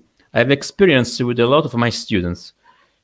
Students have the tendency to think that online it will be easier.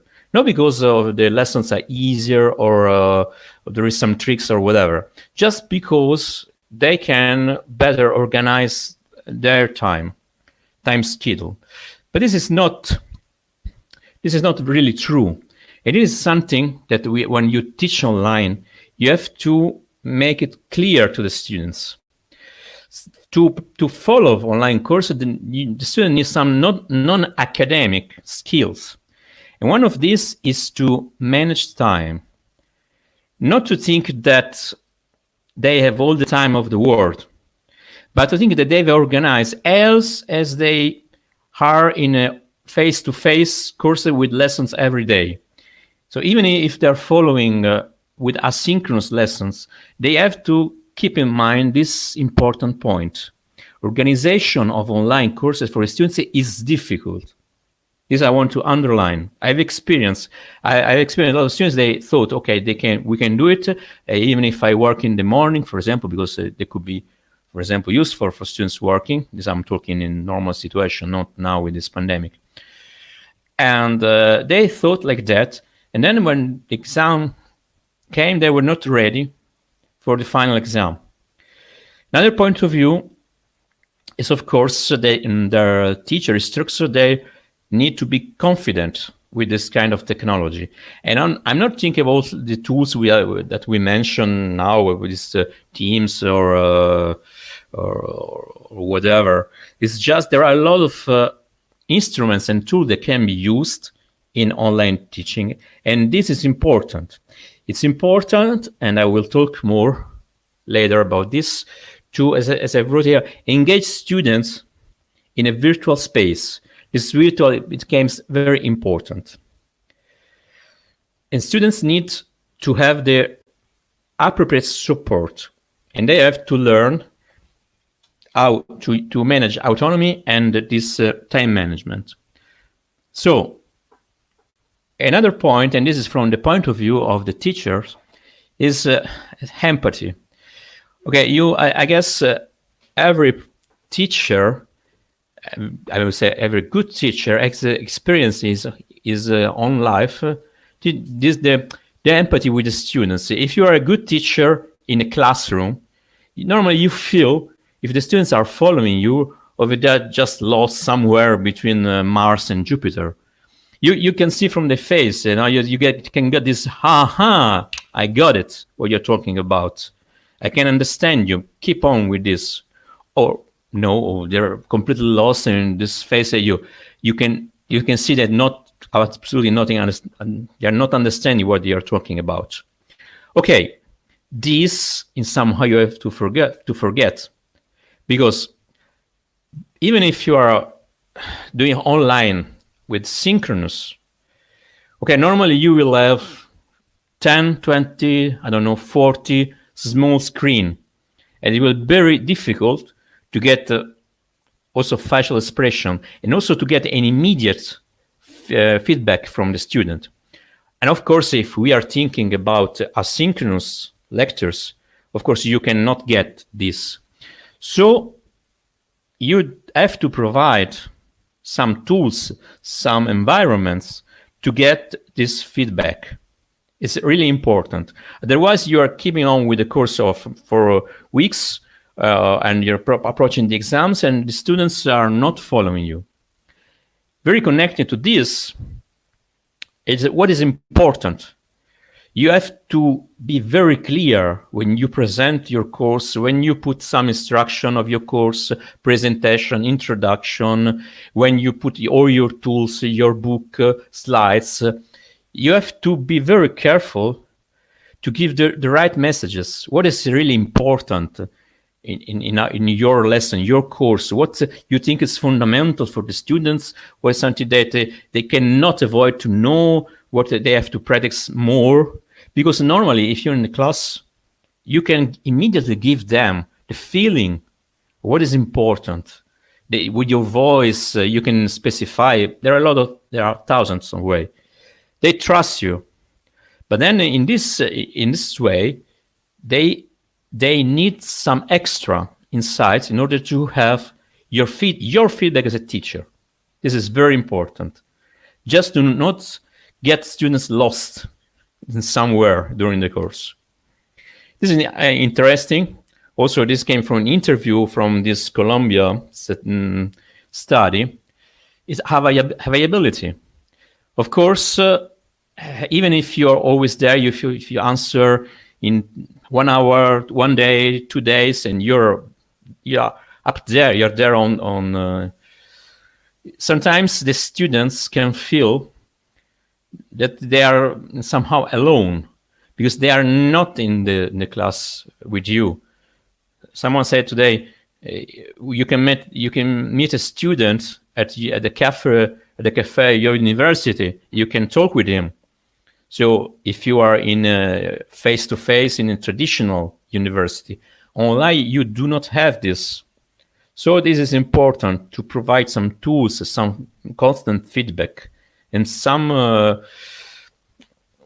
way to have a sort of the tendency of the students what they need. So this is another point. So going a little bit more particular, I mentioned you have to be clear, because you have to be clear of what you want from the students in your course. You have to describe what you are going to teach, and especially more, not to be much I'm going to say self-centered, but just to try to explain to students what do you want from them. So be the much more possible clear. So, for example, I had put some examples. Of course, this came from physics, but this model, this is very generic. This model, students will introduce the fundamental principle of heat transmission. Okay, and what is this?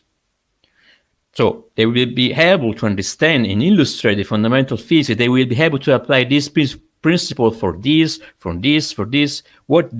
what I knew, why I need this. If I'm a student, I have to understand why I need this, with what I'm going to do with this, and so on.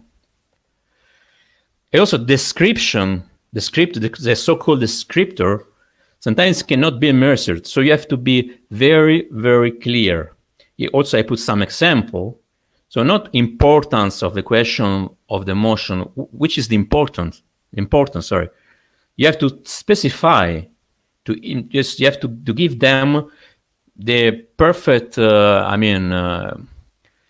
situation for this equation or for whatever you are teaching. So more clear that you are used to be. It's a sort of mental change. Because, okay, normally we write program, the students have to do this, then this, and this.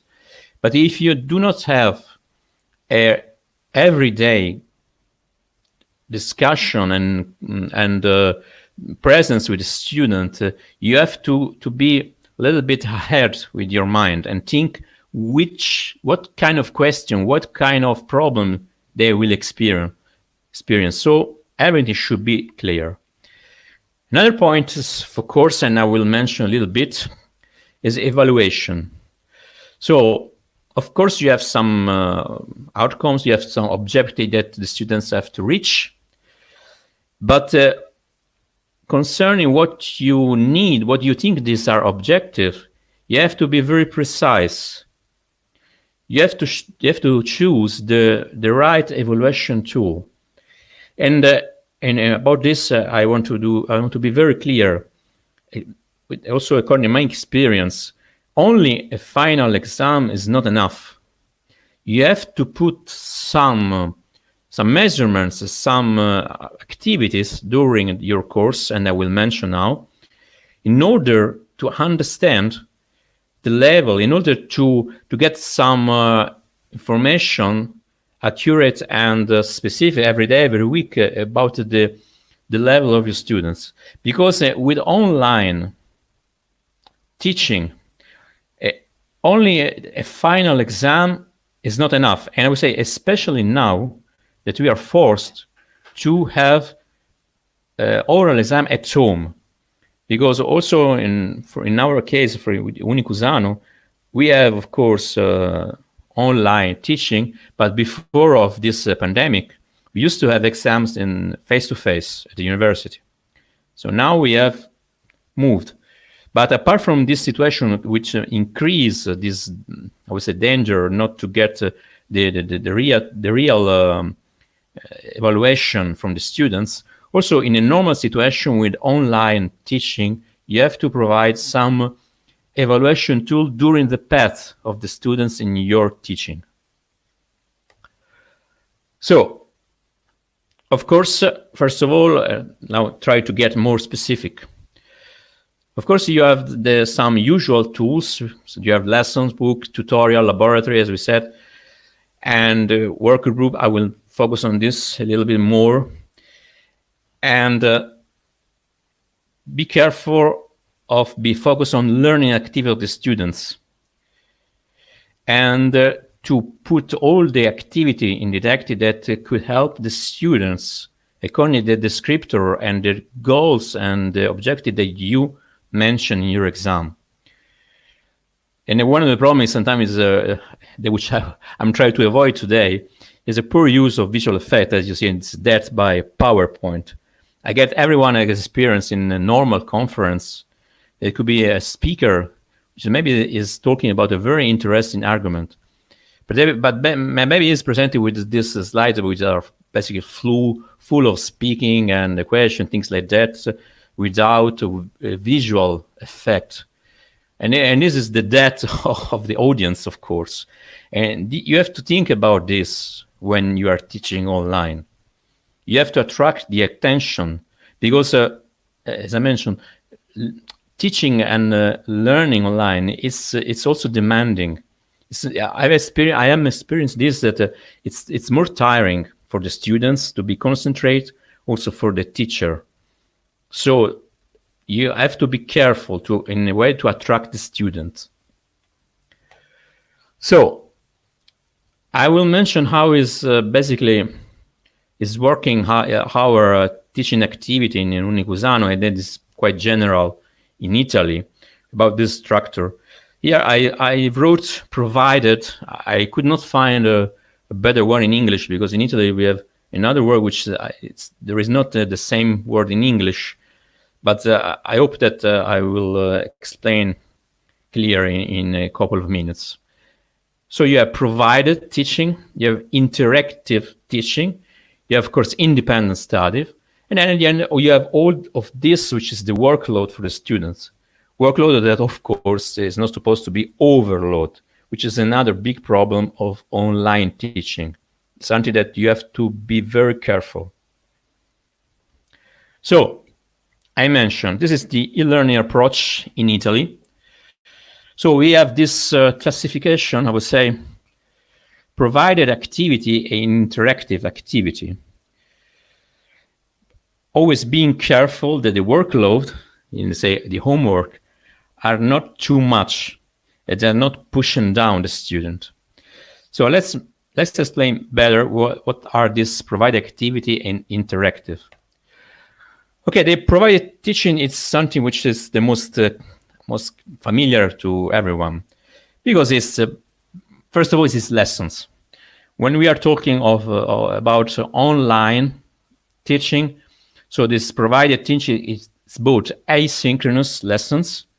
So you have your recorder, your lesson. For example, in Unicusano, all the courses, they have all the lesson. There, the students can, even if he's following online synchronous, he has also already there stored the complete course in order to follow it again, in order to have some clarification in his own mind and things like that. So we have asynchronous, synchronous, could be web conference, frontal, whatever, and very important, what is equivalent media, SCORM. What is this SCORM? Probably you have heard about it. It's some multimedial object, because of course to have also a synchronous lesson with a book that you are just explain, we just commenting, it could be very difficult, and also much more in asynchronous lessons, because you have to put something that could be not only useful but also interesting and attractive for the students. So SCORM is a kind of multimedial object when you can put slides, some lateral comments, some links to other stuff, some tests during. So first evaluation, put some test, small question during the lessons in order to immediately check the attention and the understanding of the students. So, of course, and in this SCORM, you also can put movie and links to an external file and whatever. So it should be as more as complete as possible. These are what we call in Italy provided lesson. So the addition of asynchronous and synchronous lessons. You have to be careful that if your course has too much provided lessons respect to the interactive that I'm going to talk in a little, probably your course will be too much demanding for the student, to be too theoretical, to be too hard to manage. Also consider these, which is that this is 1 to 3.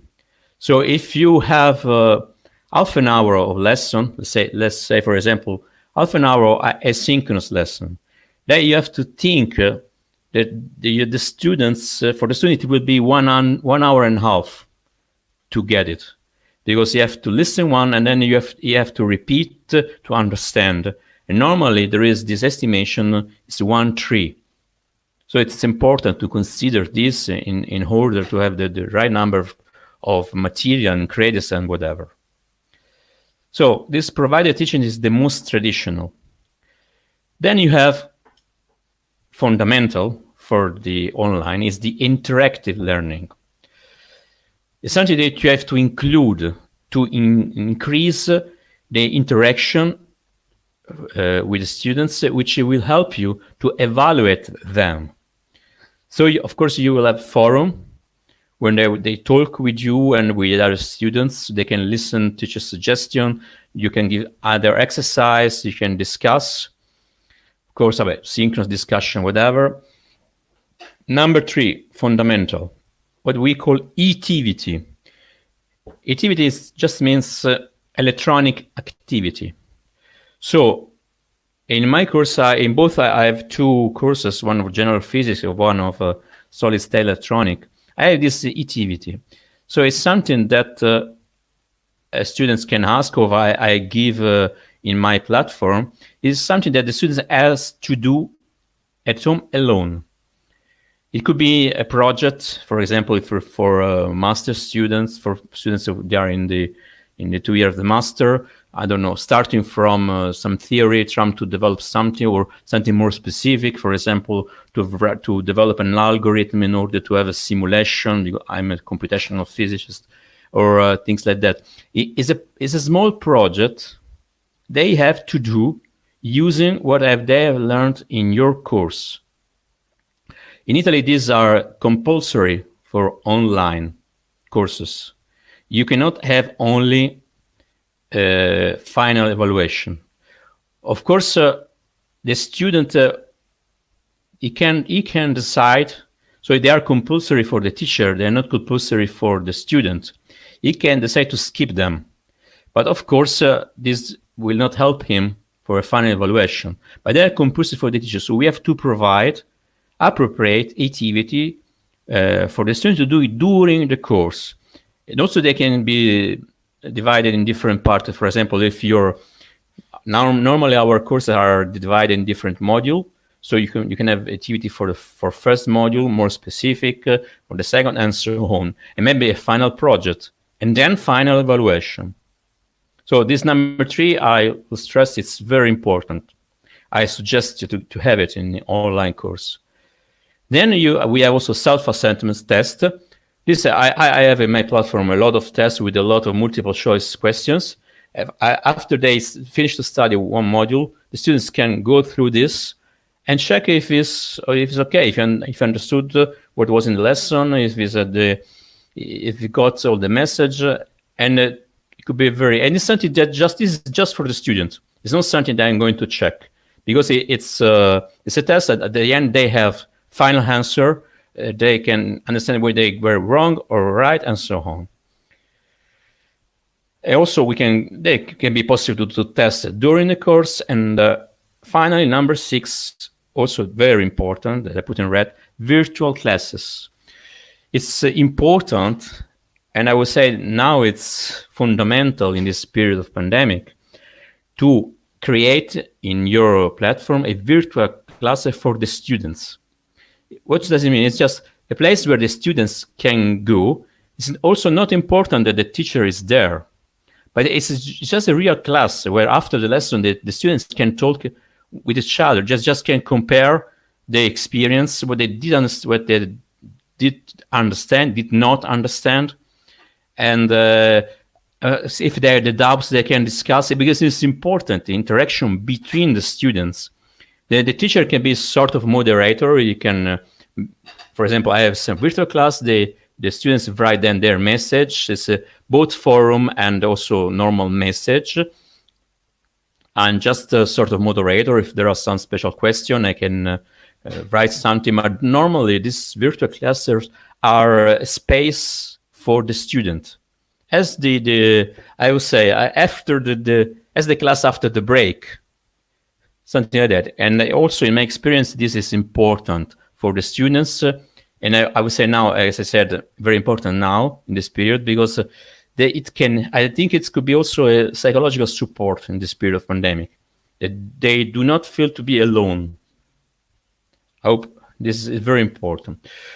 Okay, here I just wrote some of the tools that can be used, and but a lot of them are very common. Some of them are more specific. I'm not going through of it, so people can check if they can ask questions, of course. So exams now, because I discussed also with the organizers, and which are the most common questions from people which is attending this meeting.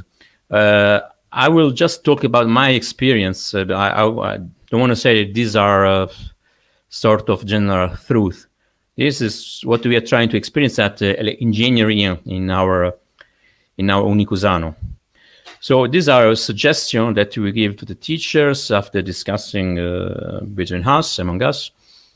Of course, we don't completely different from the Alessandro who spoke before me. We decide to keep written exam, and just to put them in different way according to the number of the students. So suggestion is to have, if you have more than 40 students, is to have some 30-45 minute tests which are already in the platform. We have software, so the tests are there. When there is the sum, the students can go through it. So everything is basically automatic. You also do not have to correct everything. This could be good for some exams. It could be not as good for others when people need to think, but somehow you can try to model the questions also according something that you have to solve from mathematical physics point of view. It could be a question that you have to solve and then to find the right answer, for example. Between 15 and 40 students, we have a longer 60-90 minutes platform test. Could be separated in more tests so that teacher can manage all the tests during the time the students are doing the other tests. And if you have less students, of course, we can decide to keep on with the standard reading exam. I would say that this is the solution I chose, even if I more than 15, because but physics, I think it's the best solution. Of course, there are a lot of way try to make the exam clear, fair, and whatever. Alessandro talked about this in the previous talk. More cameras, and of course, I asked the student to send all the documents the day before, so that the day of the exam I can check. I already have the documents. I can check if the person is talking with me is exactly there, and isn't no other person doing the exam and things like that. It's not easy, of course, because a lot of students online exam. It's tough. I don't know. I hope that I can help in case there are more specific questions I can try to answer. Finally, last slide is about laboratory. Here I'm a little bit pessimistic. Okay, I'm not an experimentalist. I'm a theoretical computational physicist. So my my research is simulation modeling of existing experimental problems. So I'm not really experienced of lab. I discussed this point with a lot of my colleagues. What came out are more the problems than the solutions. I hope that this pandemic could be an effort also to improve this. Every time mankind is going across a serious problem, there is a strong and fast acceleration in the progress. So I really hope that this can help to develop a real virtual lab. Because at the moment, in our experience, especially from my experimental colleague, there are too few tools to do real virtual laboratory. And a lot of them, they are simulators from exercise, not really lab experiences. And what is missing in these tools normally is the possibility of doing mistakes in in sense of procedure of an experiment. Because as a lot of you may know, doing a mistake especially for a student from also a graduate for a PhD student is the best way to understand something and to find a good solution or even a better solution than the one which was provided. So this troubleshooting is at the moment, according to us, not really provided for the existing virtual lab. But I don't know, maybe I'm wrong and someone is aware of something more. But okay, so this basically is the end of my presentation. I would like to thank you. Now I just close it and stop. Thank you very much, Sure. Daniele, for your contribution and your nice presentation. So now it's time for questions. Yes. Please, the audience start. Okay, we have the first one. How can you tell if the person taking an exam, an electronic exam, like an exam through online, is really there? It is not someone else. It's something that a lot of people are asking. Yeah, I know. This is the main point. This is also the way, the reason that even if we are an online university before of the pandemic, we have face-to-face exams. You have to provide some. Well, some suggestions there are to use 2 cameras, but you have to the students have to have, for example, mobile on cameras in order to basically to give the rooms and everything like that. And it is the main point, but you, of course, it's impossible. They have to have a camera, of course, and you have to it should be possible for you to watch what they are doing. In the end, of course, we are not sort of Sherlock Holmes. Exactly.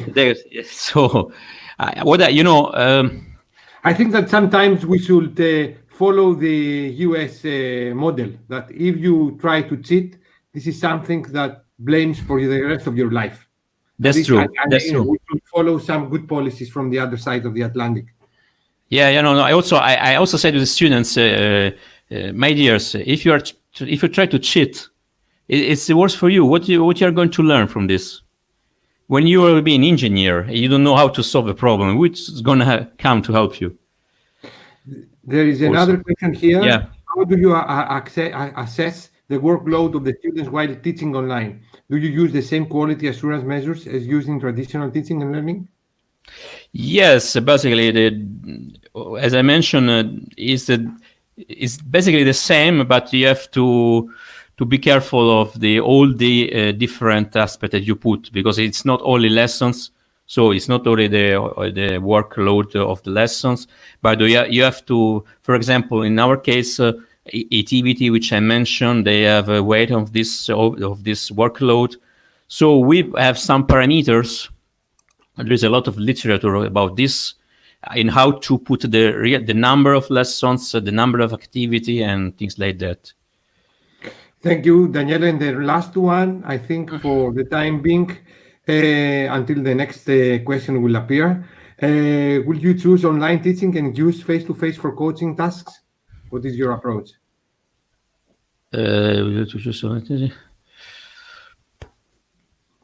Yeah, well, I think that in future, when it will be possible, the joint, I mean, the connection of the two aspects are fundamental. So it is something that I hope that we are going this direction.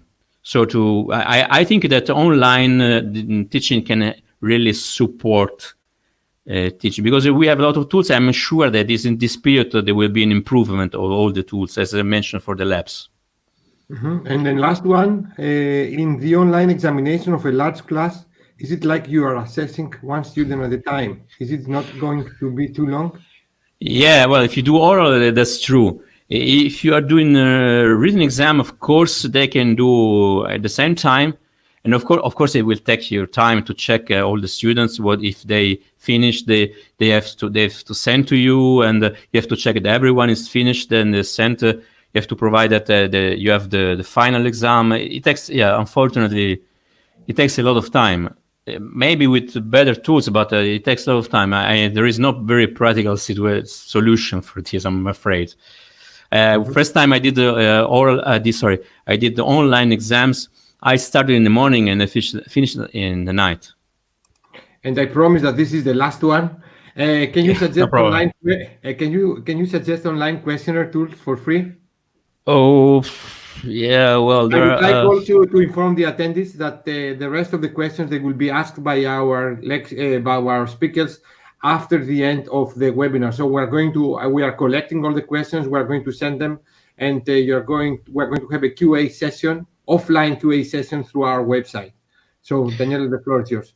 No, yeah, there is. I use a couple of softwares, but sorry, at the moment I don't remember. But I did something I can check. Sorry, it's for free. Yeah, for free. No, but I can check. No. There are a lot of tools. There are very simple language that you just put the question. I can check it and we can put in the webinar, of course. Sorry, at that moment I don't remember something I did some times ago. Okay. Thank you, Kostas. Thank you very much, Daniele. And we're moving now to the last lecture. The last lecture it's a contribution from the University of La Laguna. It comes from Israel and Rodrigo. I think that the attraction regarding this presentation, and I think that Ricardo also agrees, that these two colleagues of us is like colleagues like us, like me and the majority of you. They are not online experts, so they will share their experience as normal people, let's say, like not experts in the online. So this makes their presentation more appealing, let's say, I mean, more to earth for us. I will say, Rodrigo, to switch off your microphone because I can hear your wife from the background. So the presentation has been video recorded by these two colleagues of us. It will be played from my computer, and then we will have all the time to discuss with both of them. And I'm telling them they are very good presenters, as of course, the rest of the presenters that we have selected.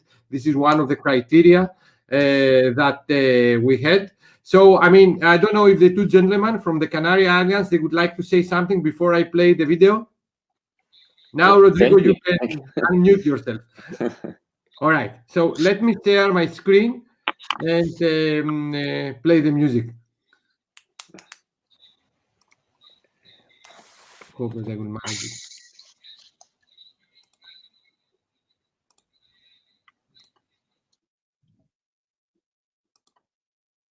Give us this opportunity to participate in this webinar. And our speech is going to split in two parts. The first one, I'm going to talk about continuous assessment in online teaching, and then my colleague Rodrigo is going to talk about some experience that he has about the changing from a face-to-face model to an online teaching. So let's start with the continuous assessment and online teaching. recently, we have to move from a face-to-face teaching to online teaching because of the coronavirus crisis. But this change is something that is not only a change of work, of environment. It implies a deep reflection if we want to do it in a correct direction. The first point I want to make you to see is that the online teaching focus a lot in the learning. So I prefer to call them remote learning for that. Okay, when we move from a model which is face-to-face to another kind of model that is where we can see the pupils every day, or the students every day, we have to think about something aspects about the learning and the teaching. One aspect would be the material to be taught. We have to change, redesign, or look for a different material in the website. Another point that we have to think about is the students engaged. We have to know if the material we are preparing is good for them and they promote their learning. Okay. The other question is about the connection, because we don't see the students every day, and we need to be connected to them to know every learning or needs they have. Another aspect could be the technology, but not only the technology that we know, but also if we are prepared to make everything that we want to do. But as a teacher, I think that's something that gives us a lot of things that we have to think about is the exams or the tests. We are very worried about that. And everything gives us a lot of stress. But here I want to say that it is not only a teacher's stress, but also a student's stress. They are stressed as well as us. Okay, in a different way, but they are also stressed. So when we move to this kind of teaching in remote learning, if we do it very quick without any reflection behind that, it's something that is similar to have a stagecoach with a turbine on it. So it doesn't have any sense. So we have to make some reflections about what we want them to do, how are they going to learn, and how are we going to make sure that what they have learned. So in this point, we are going to talk about exams, and we are going to focus on that. So the exams makes us very stressed because we have two main questions we want to answer. What kind of exams do we have to use in this situation? And how can we sure about the integrity of the exams we make?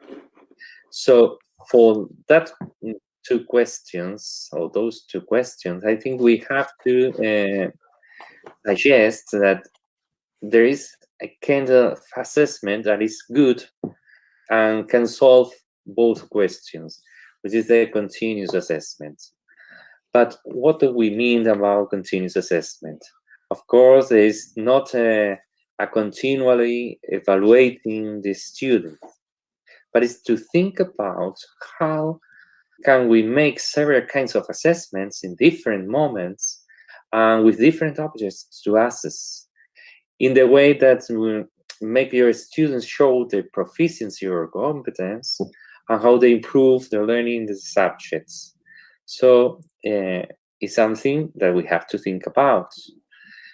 For that, I think we should follow 3 steps to make a strong continuous assessment, and that give us a lot of information about the learning of the students.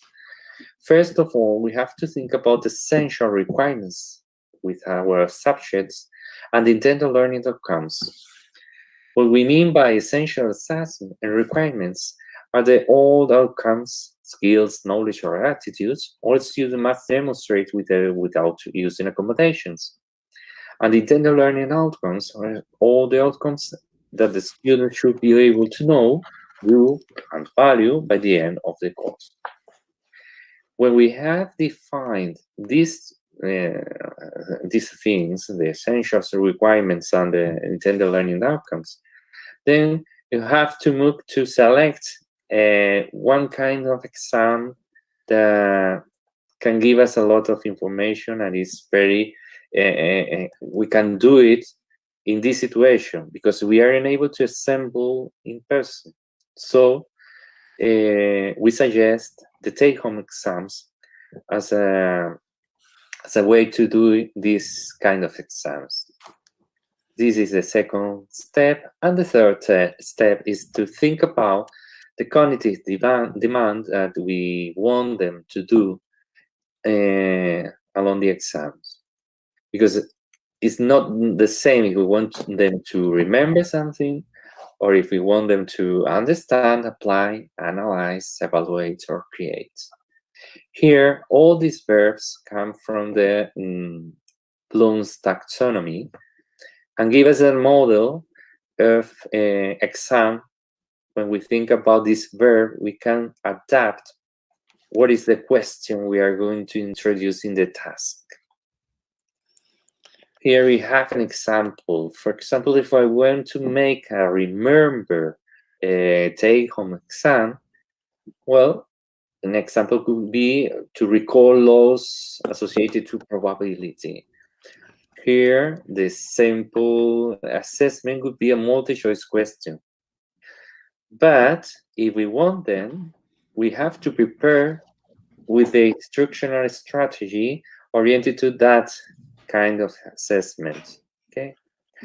So another example could be if we want them to do something that is going to show us if they understand, for example, discuss design single table database, we can give them to a group of data in a database and create a report. But then in the instructional strategy, we have to orient it to that kind of assessment. For example, making exercises from the lab to practice various steps. And the last example could be if we want them to evaluate. We can give them an access to a population, a lot of data, and they have to make, for example, a report. Okay. So, but in the simple strategies, we have to make some case studies of different population risk evaluation or whatever. Okay. To finish my speech, I want to talk now about the non-protector exams. Research here suggests some ideas of what to do that give us some integrity in our exams. For example, the first thing that give us is that we have to build a rapport in your new course environment and students, the way that they can to ask you some things with a confidence and with a, in a good climate. Okay. The second step would be to share with your students why academic integrity is important, but not only for the teacher or for the academy, but for the future, okay, and for them. The third one would be to share with your student what is expected from them and how the assessment supports their learning. And it's important that they know that the assessment is also a part of their learning, not something to check the knowledge, okay? And the last one is to ask your students to agree with sign a honor code before the exam. These are something that it could be very good for the non-protector exams. And now Rodrigo is going to tell us his experience when he changed from a face-to-face teaching to an online teaching. Rodrigo, it's your turn. Thank you, Israel. Thank you, Costas and Ricardo, and all the people from iTunes. Okay, we continue, and my presentation is concentrate on explain what has been my experience in the last 1 month and a half due to the COVID-19 crisis. Okay, that's me. I am not going to talk about me today. This is the situation. This is my subject that I have been teaching this year, this semester for first time. Okay, physics, first year course, 6 credits, 3 sessions with a big group, and 1 session per week with a small group. Okay, maybe you can see that, very complicated subject, mathematics, some physics. Okay, no, it's very entertaining subject, and I really feel that the students enjoy my teaching. Okay, this is the way I used to teach, using PowerPoint presentation that provide lecture notes to the student, mainly to avoid to generate the only taking note students, at the same time dedicate the time on the blackboard to discuss many examples and exercises. And one of my characteristics by teaching is the use of mobile learning tools. This is an example of the picture. This is exactly 1 week at the beginning of the classroom. In the blackboard, you can see the example on the screen. I have more complicated example impossible to draw on the blackboard. And look at all the students. This is the time when I promote that the student let the pen and start to construct the knowledge using mobile. Okay, this is one of the samples. This is a PPT presentation with the lecture notes taken by the books that I follow. This is the kind of web tools that I use for graphics, for computation, in order that the people start to manage resources on the web, able for all the subjects along all the time that they will be studying or working as professionals. This is one of the main tools that I use. That is a graphic representation on 3D that has been very successful. Okay, I want to say that during this time, I have been a very happy math professor. Okay, something that I want to remark is the situation of social and academics of these students. We have students from the first year, big variation of background, maturity, high rates of fails and drops, too many silent students. The university rules to keep in the studies, or the price of the tuition if they fail, are generates a lot of anxiety and pressure on families. That is the rates that 50% fails to get, and also the requirements for grants, that also the 50% fails. You can see you have at least to pass 70% of the credit every course.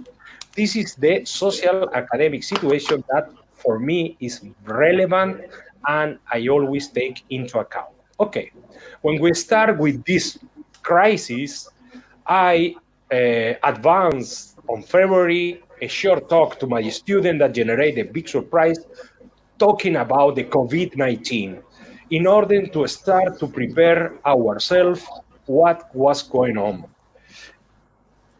Our last session face-to-face was on March 13, and exactly in that day, I had my first evaluation activity from the continuous evaluation.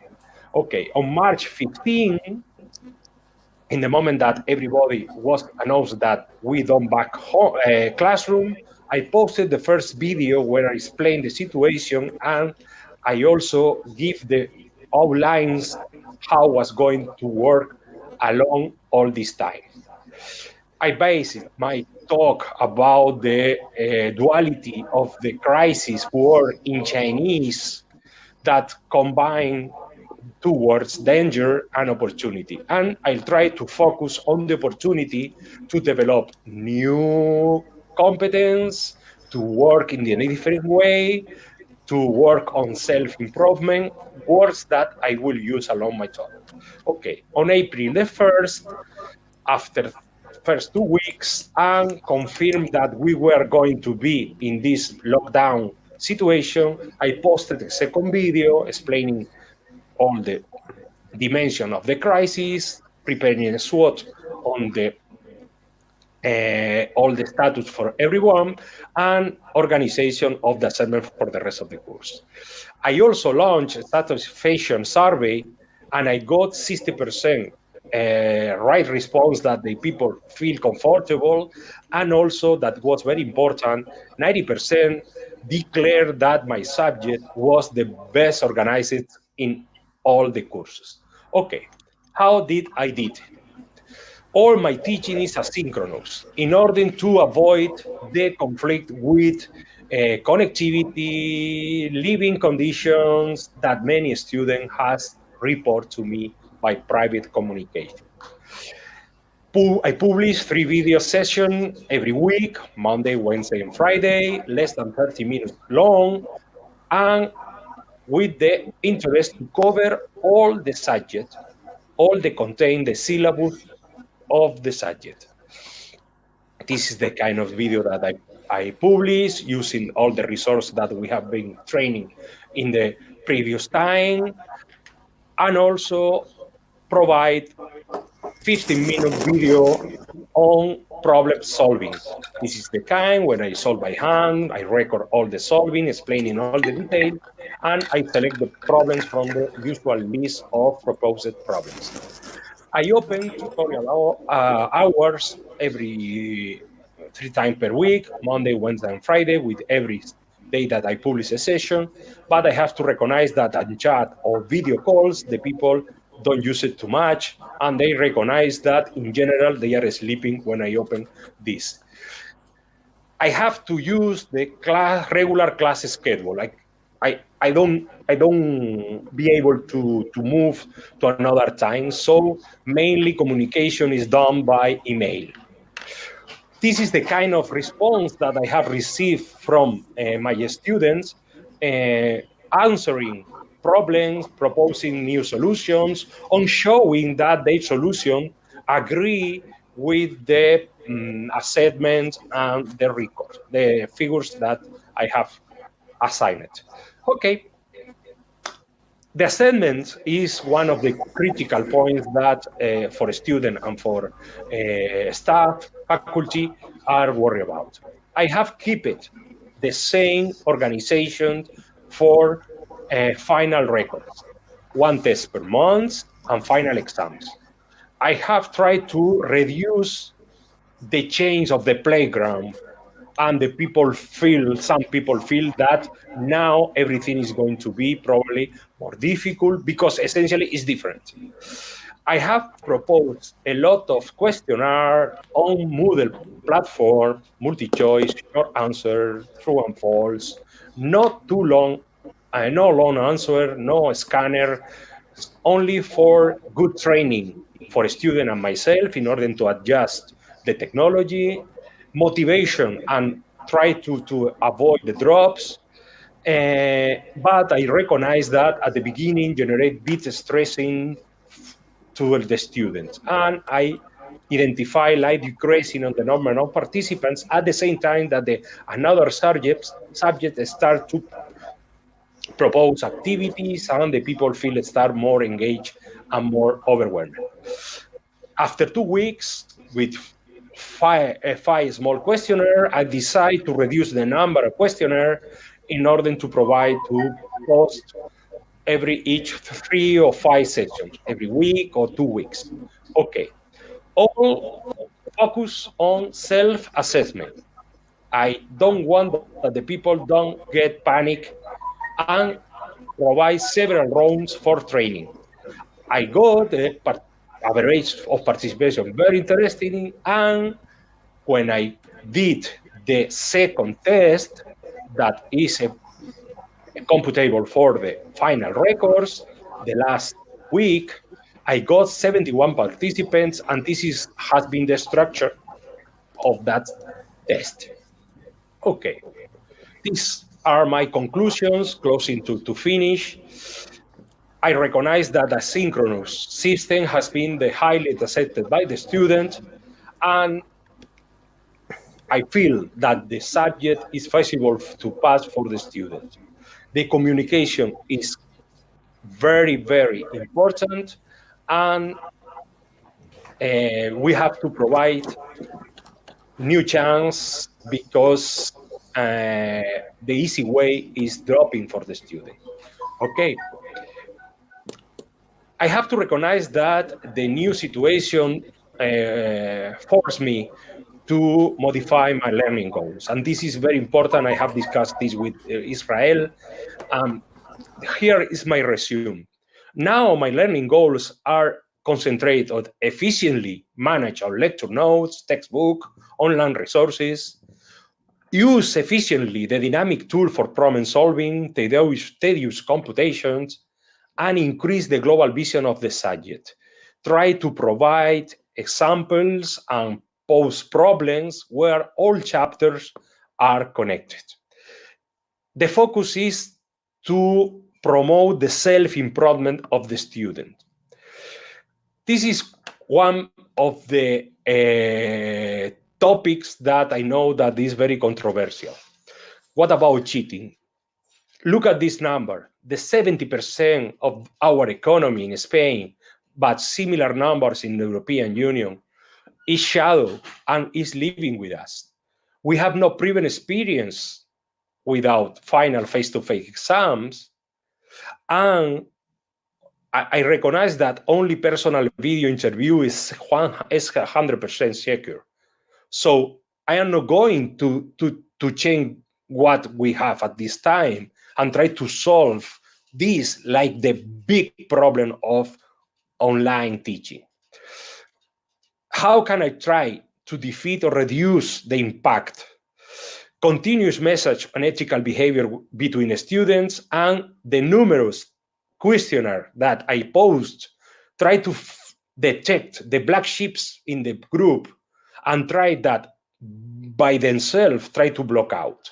I recognize and I promote that it's totally different to give some help to one colleague, one classmate, in order to send a reference on where can you find the solutions, where can you find the basic information you need to solve this problem. It's totally different with respect to provide to a person that does not work the final results.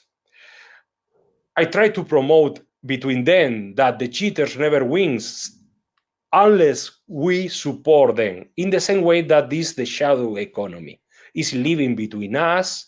We don't want it, but in some sense, our attitude promote it. This is a long run, impossible to be solved with only one shoot, that is, at this time, the exam.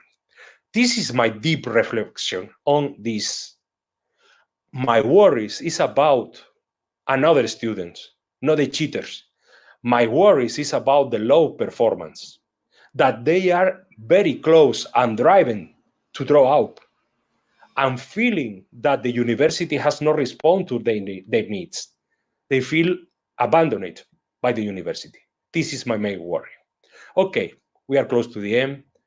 This is some quotes that I used to post in my classroom when we have some discussion on some topic about ethic or whatever.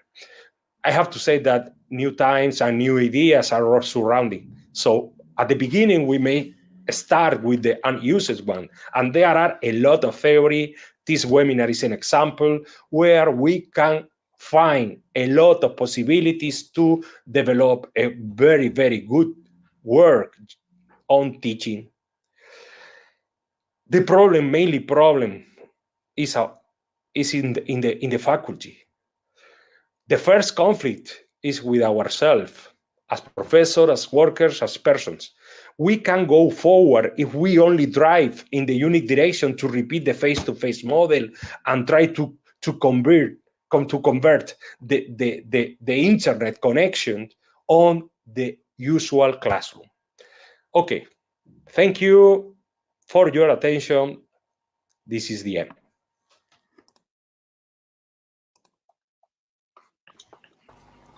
Thank you very much, Israel Garcia and Rodrigo Ya Trujillo empezamos. from the University of La Laguna, Spain. They are Thank you. from the Canary Islands. And now we will start a questions and answer session. There have been some reactions, like most of the lecturers, considering your presentations very interesting and very helpful conclusions as well. So now, if you have some questions, we are ready to transfer them to the lecturers.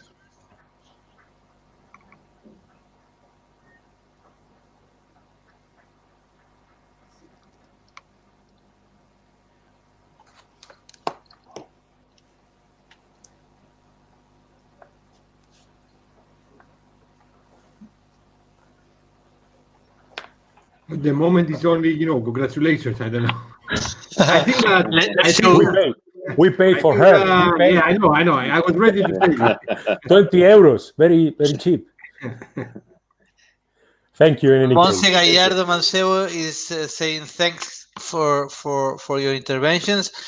She felt very recognized, and also Natalia, I guess, from your experience, please, are there a lot of students that really cheat at exams? Rodrigo? Well, I have assumed, in order to understand this situation, is what I say about shadowed economy. You always will have a part of the people that don't care about this. That is something because I talk about the social and economical pressure over the student. That if I don't take into account and I became a policeman, then we have a big conflict around that. Okay. Always will appear some people that want to do good, to get the benefit without work.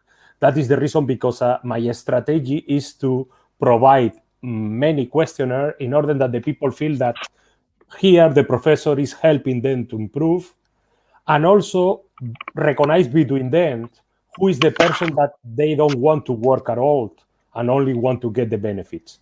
Okay. So in that moment, the people can stop and block out in WhatsApp and whatever, no? Okay, but I explain in my communication with them. It's totally different what you send by WhatsApp. Take a look on the first section of the chapter 3. It's totally different to send that kind of message that I provide in my face-to-face exam also. The problem is that they don't have the notes in the face-to-face exam. So at the end, I prefer that they manage all the documentation that is related with the subject. They know where is the topics, and also open the computer, make some computations with some web apps and whatever. But I have to recognize that there are. If you have a group of 20, it's very easy to manage with them. Okay. And for that reason, we think that the continuous assessment is the best way to minimize these kind of students. As many your students, the better you will assess them. So I think you have to do a lot of little tests along the semester to know the students. Okay, we have another question. We don't know if this is a professor or a student, but wants to know, how do your students cheat on exams? Maybe it's a student looking for information. Maybe.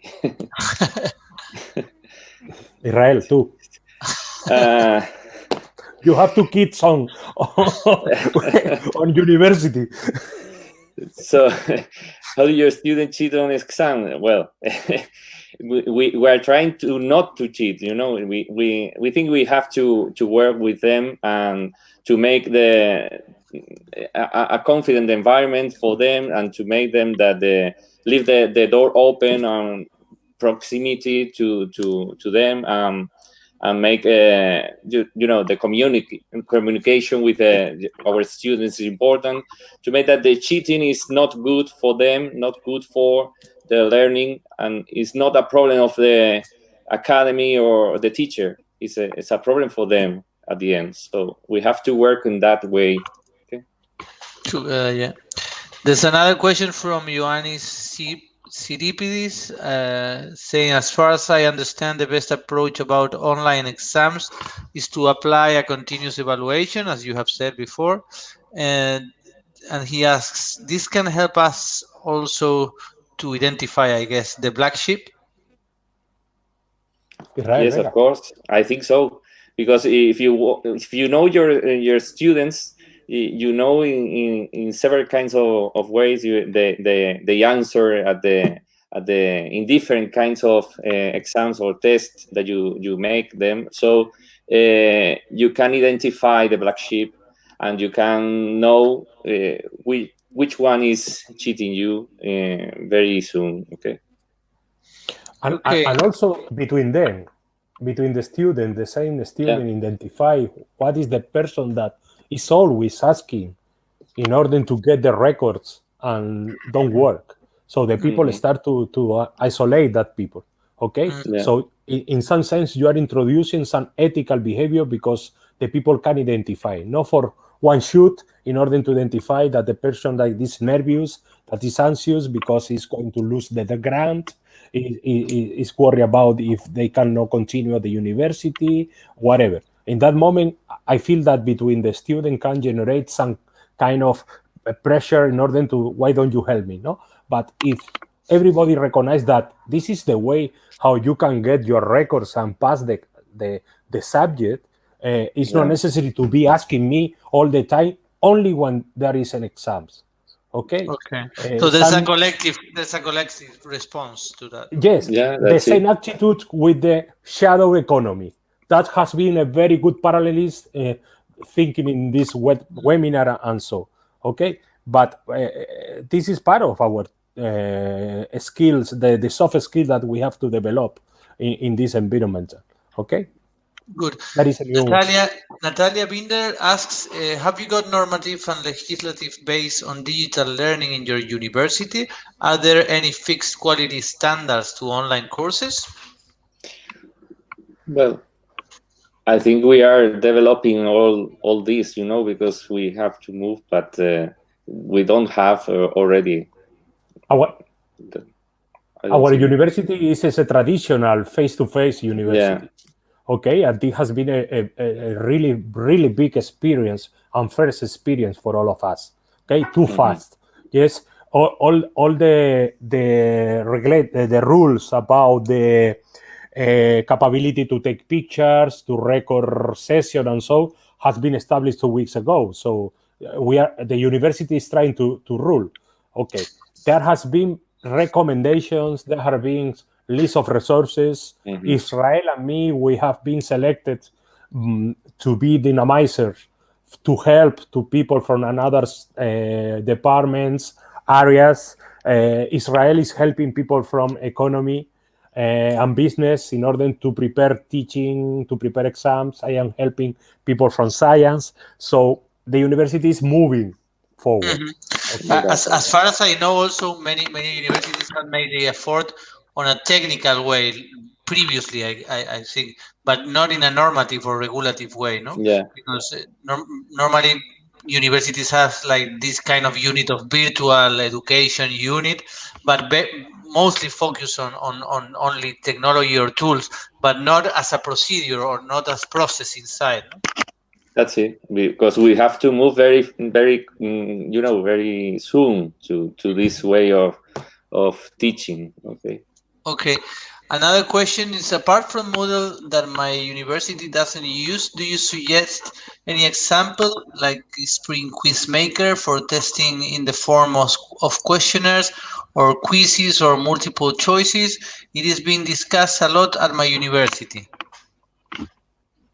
I don't know that Quizmaker. But I will say Google Docs and Google like Forms. forms, they can create, Yeah. this kind of Forms, yeah, facility. that's it.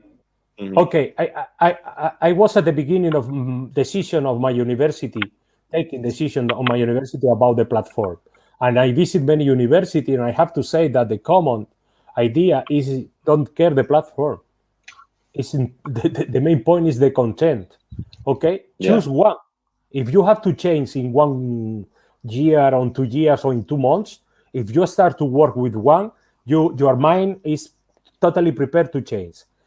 Maybe this is the point, in order that your university, to the person who is asking the question, to fix the solution.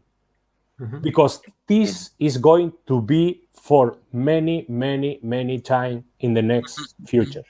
So this is what I say about the crisis war in Chinese. This is an opportunity for all of us. Opportunity because I have put attention on recording videos, on prepare my microphone, my phone, whatever. Okay, I start to use the tablet of my daughter in order to record the solving problems. And so, because this has been the first time that I need it. Okay, choose one platform, choose one tool, try to learn, discuss, open, comment with another colleague in order to share the experience, in order to increase your knowledge as fast as possible, and start. Don't worry about the platform. Okay, I think that it's time to complete, the session, because we would like to give the time to our attendees to get rest and be with us on Thursday. Because on Thursday, it's the last part of our webinar. We are very glad that the majority of you from the first session, you were with us, also on this second session. On Thursday, we will send the reminders. We will have the session again at 5 o'clock Central European Time. We are going to have 6 as the last rounds, excellent speakers. The main focus of the final webinar will be the next day. A lot of things, they have discussed by our 2 colleagues here from Spain, from the Canary Islands. We are going to discuss a lot about the blended teaching, how to use learning analytics in order to somehow quantify the frequent testings that Rodrigo and Israel has proposed as a main tool of assessment in order somehow statistically to isolate also these black sheeps. But I will say that I totally agree with Rodrigo. I just said before that our society and our ecosystem should isolate them. Is what is happening with frauding. We are telling about the students, but we should ask as academics how much frauding along the publication exists. I only ask one question. Every course. No time. Sorry. Next time.